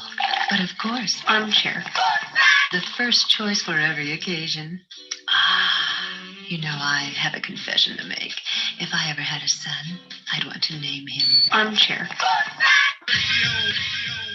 Your name. Oh. Your name. Come here. Now. Your name. Your name. Your name. Well, you did very well in your first commercial. Have a... Armchair.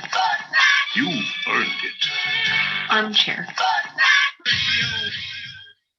So that Joe Mayo throws the worst parties, doesn't he? What was your job? My job was to keep you away from the music. What? He doesn't like my taste in music? Guess not. You should have been there last year. I got jiggy with it.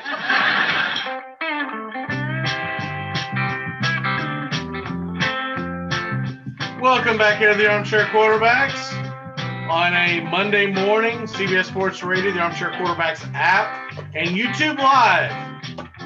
It'll be a slow start, but we're starting out on YouTube Live, and we're going to try to build. So anyone that you can get to like, subscribe to our page, hell, even if you're going to watch the thing, subscribe to it, like it, watch it as much as you can. It's going to help us in the long run to try to do some things. You have to build up your algorithm, and it takes a while on YouTube, but we're going to make a conscious effort for that. Hopefully by this time next year, things can happen for the show that haven't happened before. So we've tried it on Facebook Live. People are asking, why'd you leave Facebook Live? We've tried it on Facebook Live for several years now, and we're going to try something different.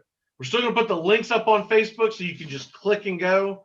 But I think this works out better. And it's easier to get people to draw over here from Twitter as well. So we'll see how it goes. But it's day one, so Rome was not built in a day. We will figure that out as we go. Doug, you've got Buffalo versus Pittsburgh, Tennessee versus Kansas City, Saints versus Seahawks, and Tampa Bay versus Green Bay. You went straight chalk, other than the fact that the Bucs are actually a 5 seed. So that's the only road team you have winning in the first round. Mm-hmm. But as far as the seeding goes, it means that everything will go according to plan. 2 will play 3. 1 will play winner of 4 and 5. So we go back to the AFC, and you've got Buffalo at home against Pittsburgh in a rematch. This time Pittsburgh won't be on short rest. They won't have played 3 games in 10 days. We all know how that affected them. They look dead. Where do you see this game in the rematch, so to speak, in Buffalo?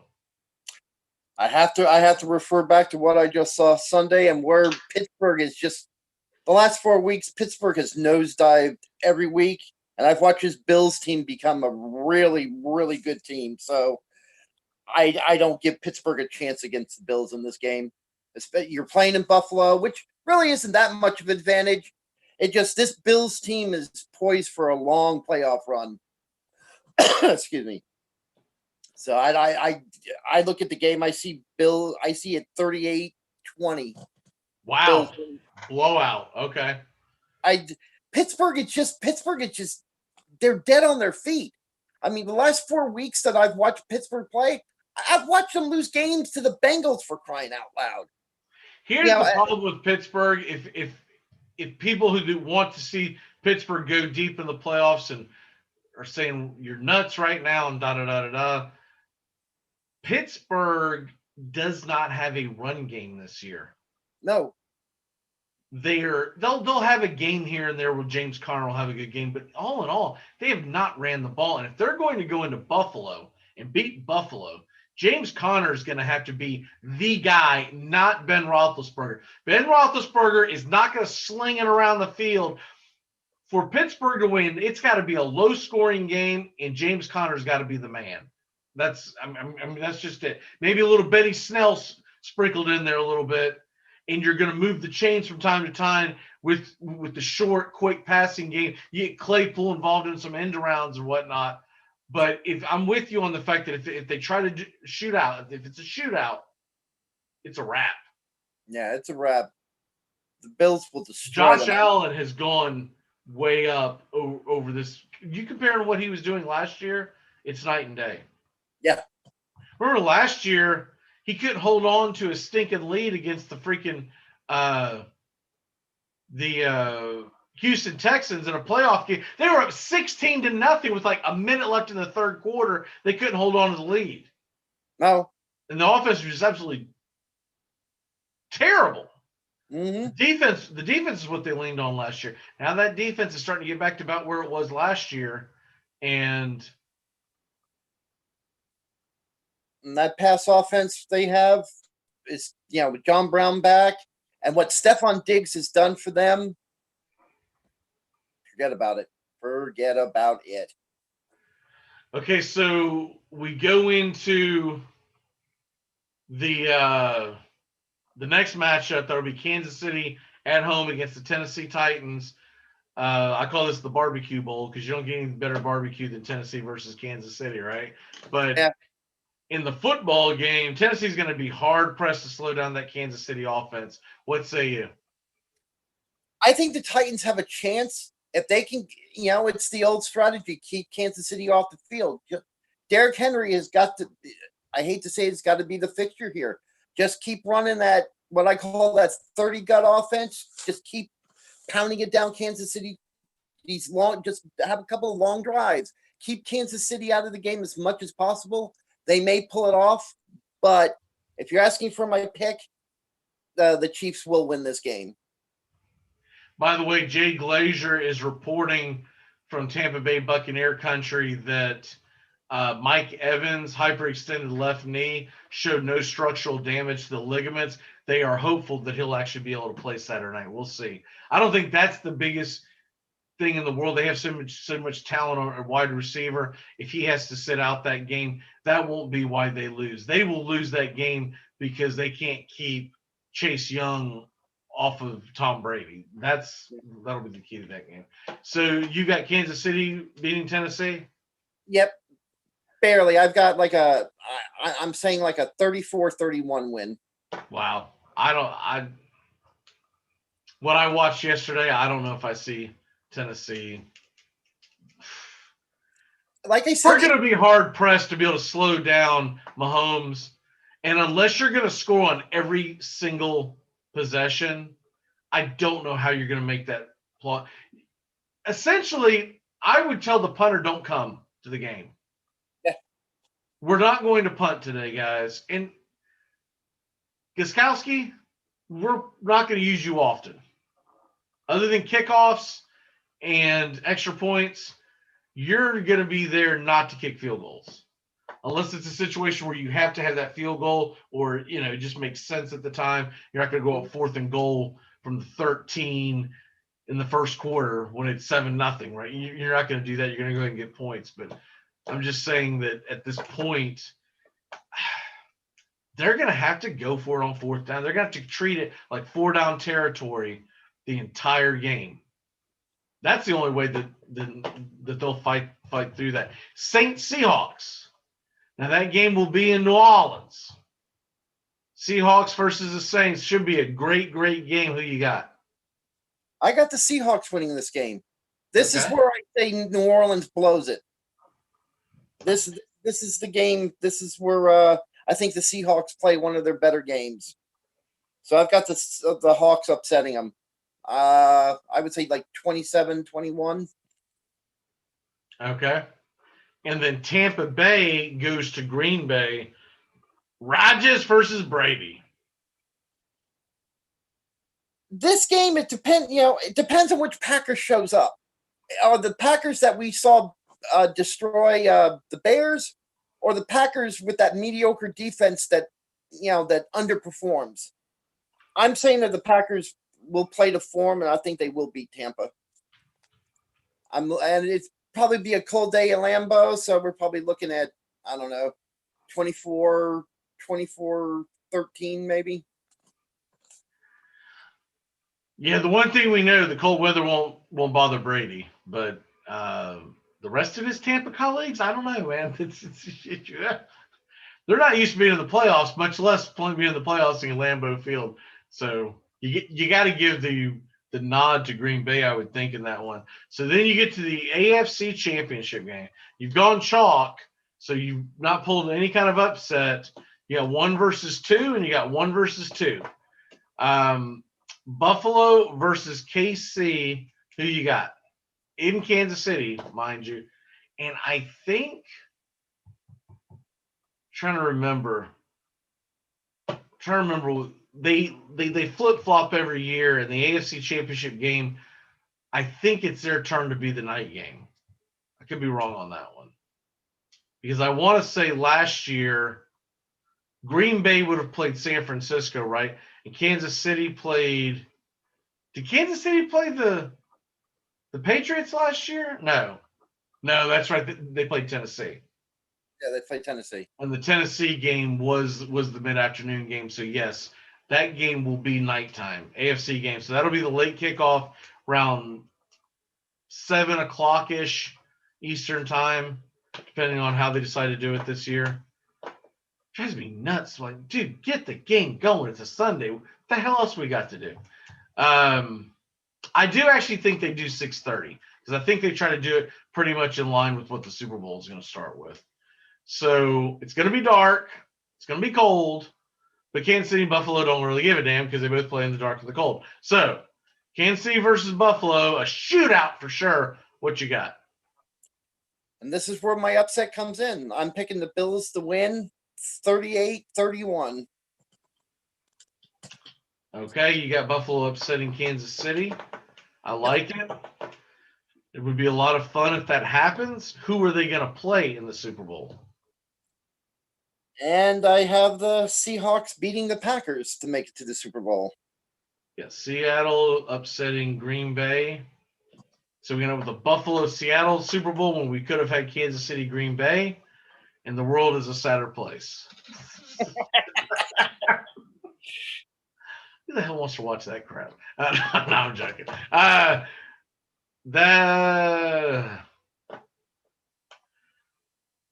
Any other scenario, I could be excited. If it's a Buffalo Super Bowl scenario, I'm going to be a little. Of course, because you're always here, but I do the Super Bowl party, and the food's always around the cities that are in it. I've already started pre-planning in case Buffalo gets in, and wings on sale, so I'm going to grab some wings the other day. But Seattle brings nothing to the table. I mean, That's true. There's no Seattle-based food that you're like, all right, let's rock and roll. If it gets down to those four teams, Kansas City, Green Bay, Buffalo, Seattle. Seattle's got to be the odd man out because I don't want to see their terrible version of food at a Super Bowl party. I might pull the wild card. My wife's always wanted to do like a crab boil. So I'm saying, yeah, it's close enough to Seattle. Yeah, it's really New Orleans, but we'll go ahead and say that's Seattle. So you got Buffalo and Seattle in the Super Bowl. Who wins it all? What's the score? Buffalo wins 34-27.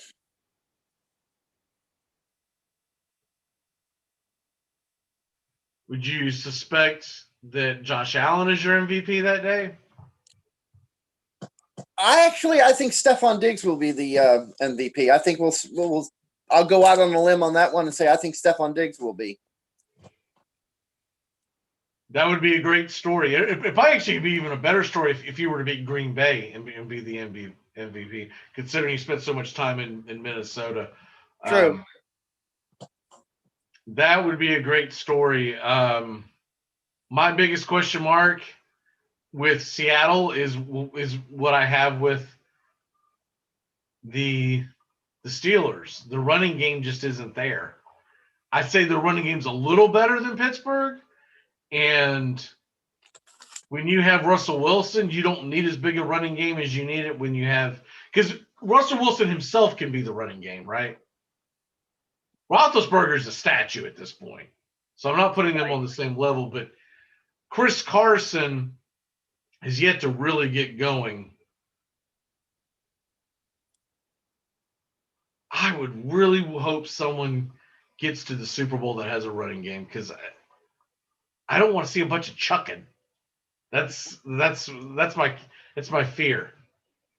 If you get straight chalk and you get Green Bay versus Kansas City, at least Green Bay has a running game, right? Right.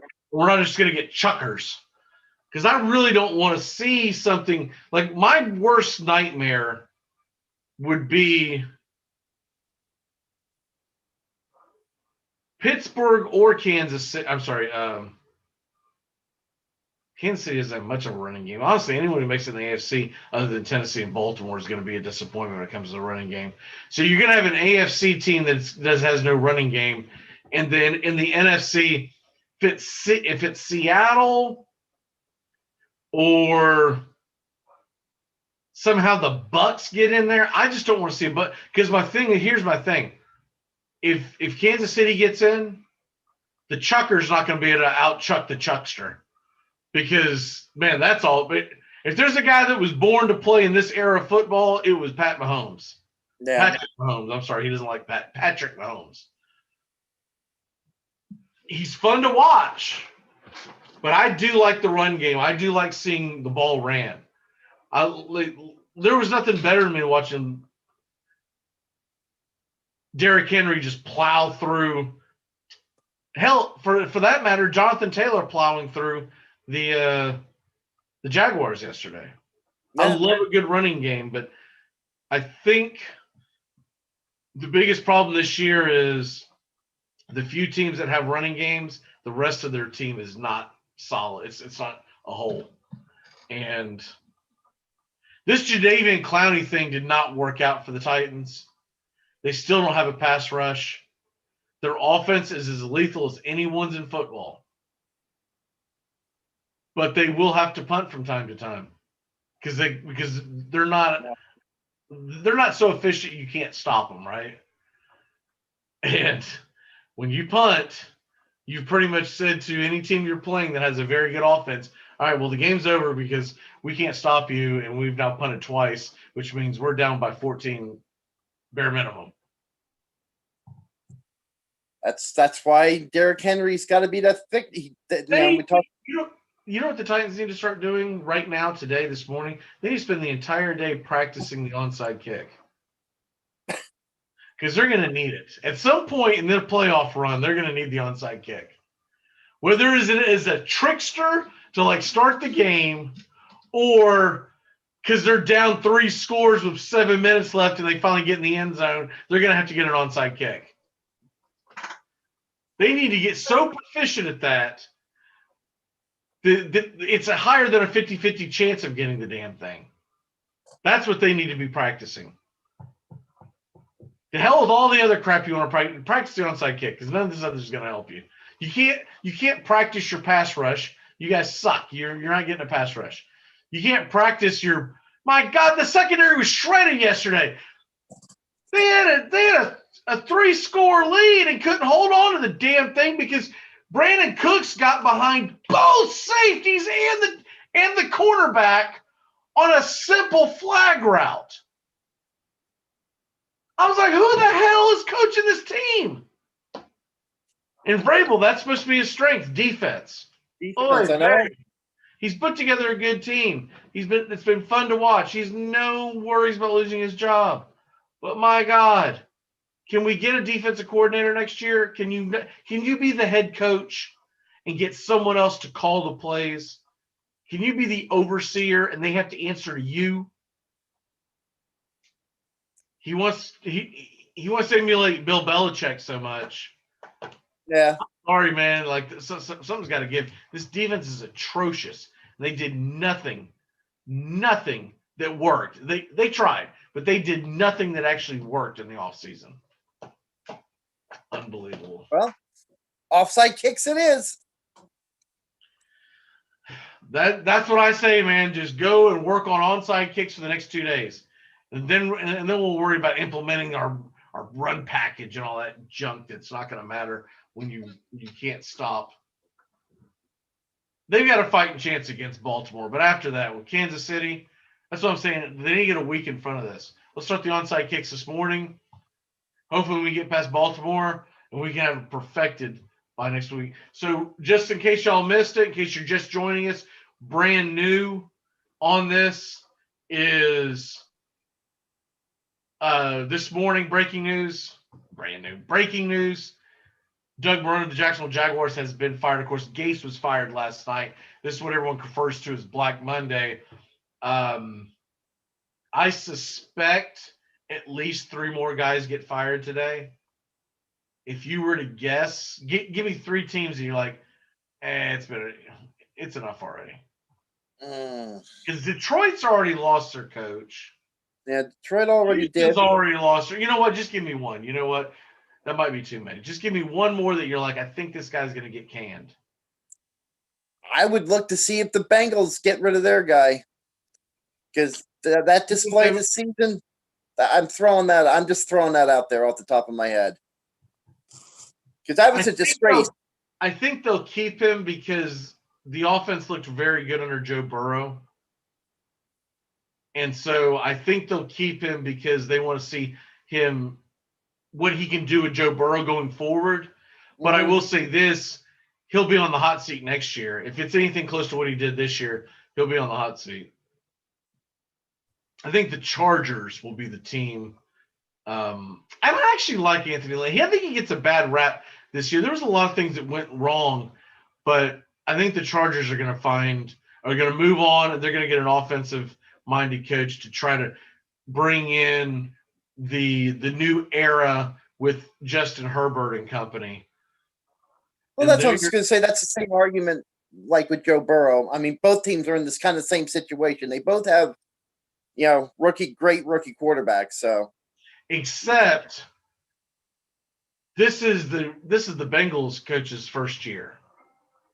The Chargers coach has been there 3 or 4 years, and they've progressively gotten worse. I don't think this year was his fault, but they've progressively gotten worse. They punted this year when they let Phillip Rivers go. When you let your guy go, that's pretty much it.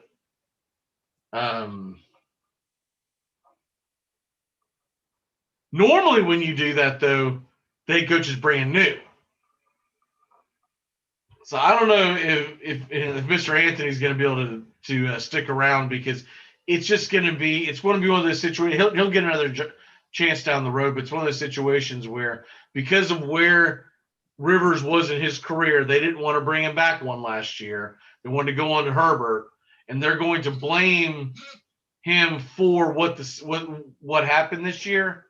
And I don't think he really deserves all the blame. But anyways, it's time to go ahead and turn back time, and then we'll do our walk-off.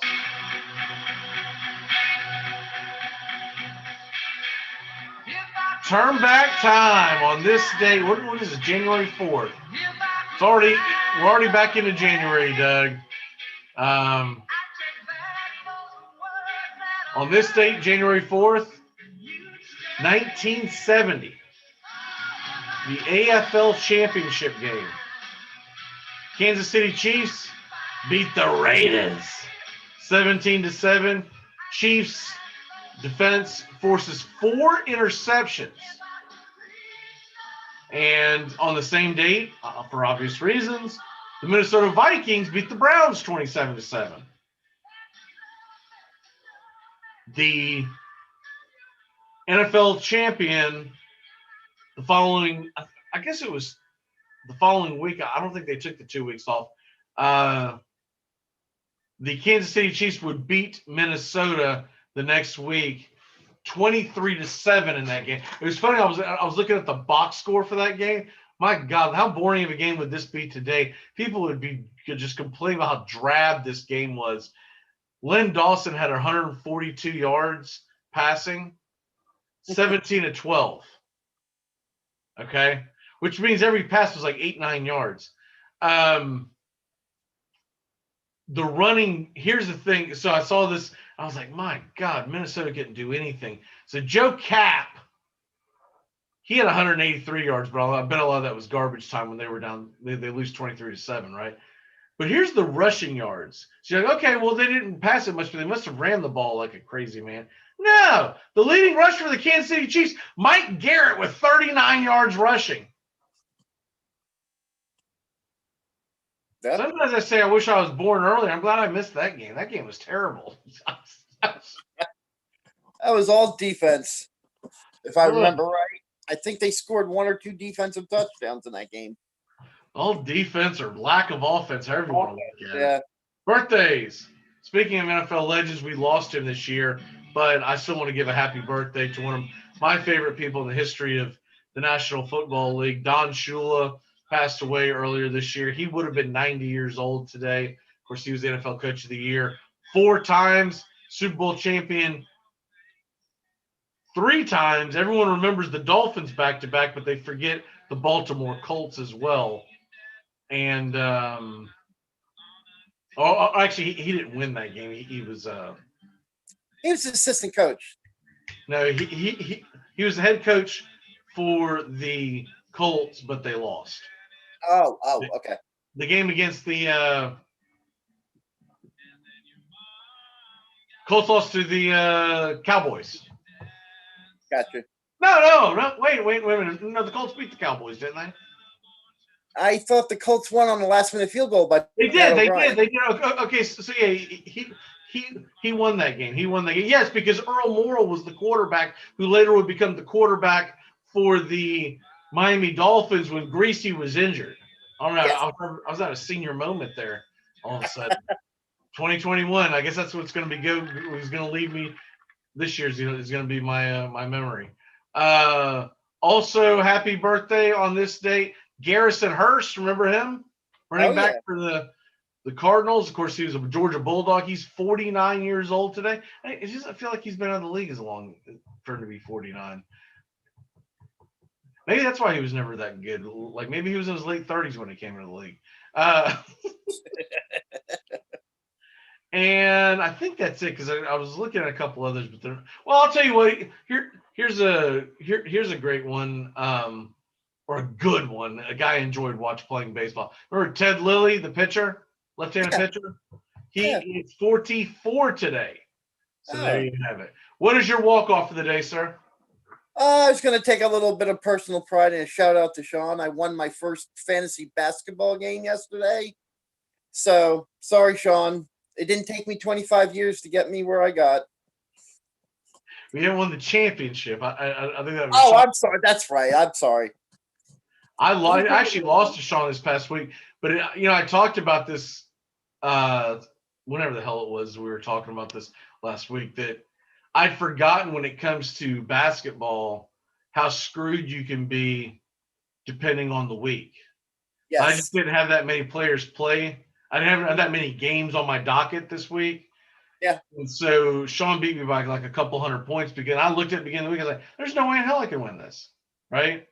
Mm-hmm. That's going to be an issue because when we get to the playoffs, and they didn't have any other way of doing it. But when we get to the playoffs, it's going to be very, very difficult to win if you don't have the right setup.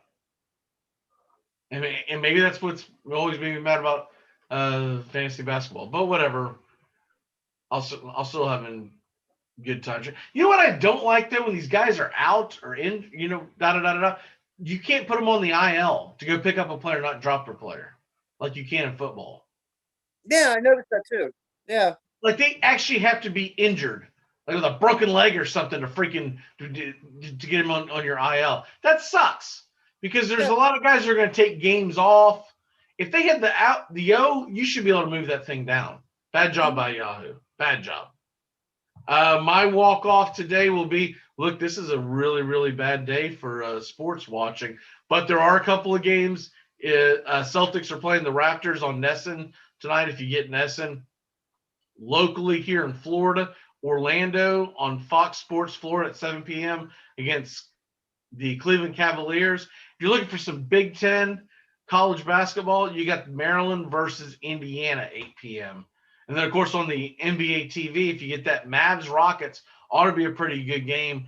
I don't know how much basketball I'm going to watch. I'm probably just going to watch highlights. I think I'm going to try to tune out of sports for one day. I always have a ticker running, but, just in general, I think I'm going to tune out of sports for one day and watch something really, really crappy with the wife. That's for By the way, I started watching the Yellowstone that everyone told me about last week. I'll say this. It's good, but it's not the most outstanding thing like it was sold to me last week. It's okay. But it's very soap opera-y, and it's giving me the feeling it's going to head in the direction of like a Dallas or Knots Landing as opposed to – they were trying to compare it to Ozark. I don't get the Ozark feeling out of this. It's more of some hokiness to it, but it's entertaining. It's not bad. All right, brother, we'll see you next week. Next week we will talk about your busted bracket and other things in the world of football. Have a great week. We'll see y'all tomorrow. Tomorrow, Teamus is with us. Justin is with us. I'll be here, and who the hell else knows? We'll be back tomorrow, 8 a.m. to 10 a.m. on the Armchair Quarterbacks here on YouTube Live. Goodbye, sweetheart. Well, it's time to go. We're back tomorrow with another show. Well, unless we're fired, we'll talk to you then. Goodbye, sweetheart. Goodbye. Goodbye. Guys and gals, it's time to go. We'll see you on the next show. Same time, same back channel. Thanks for listening to Armchair Quarterback Radio, your first choice for sports talk here on the First Coast. Armchair Quarterback Radio comes your way every day. Find Armchair Quarterbacks Radio on Facebook today. And don't forget to tap that app. The Armchair Quarterbacks app is free to download, and you can take us anywhere you go. You can hear the whole show every day on Armchair Quarterbacks app.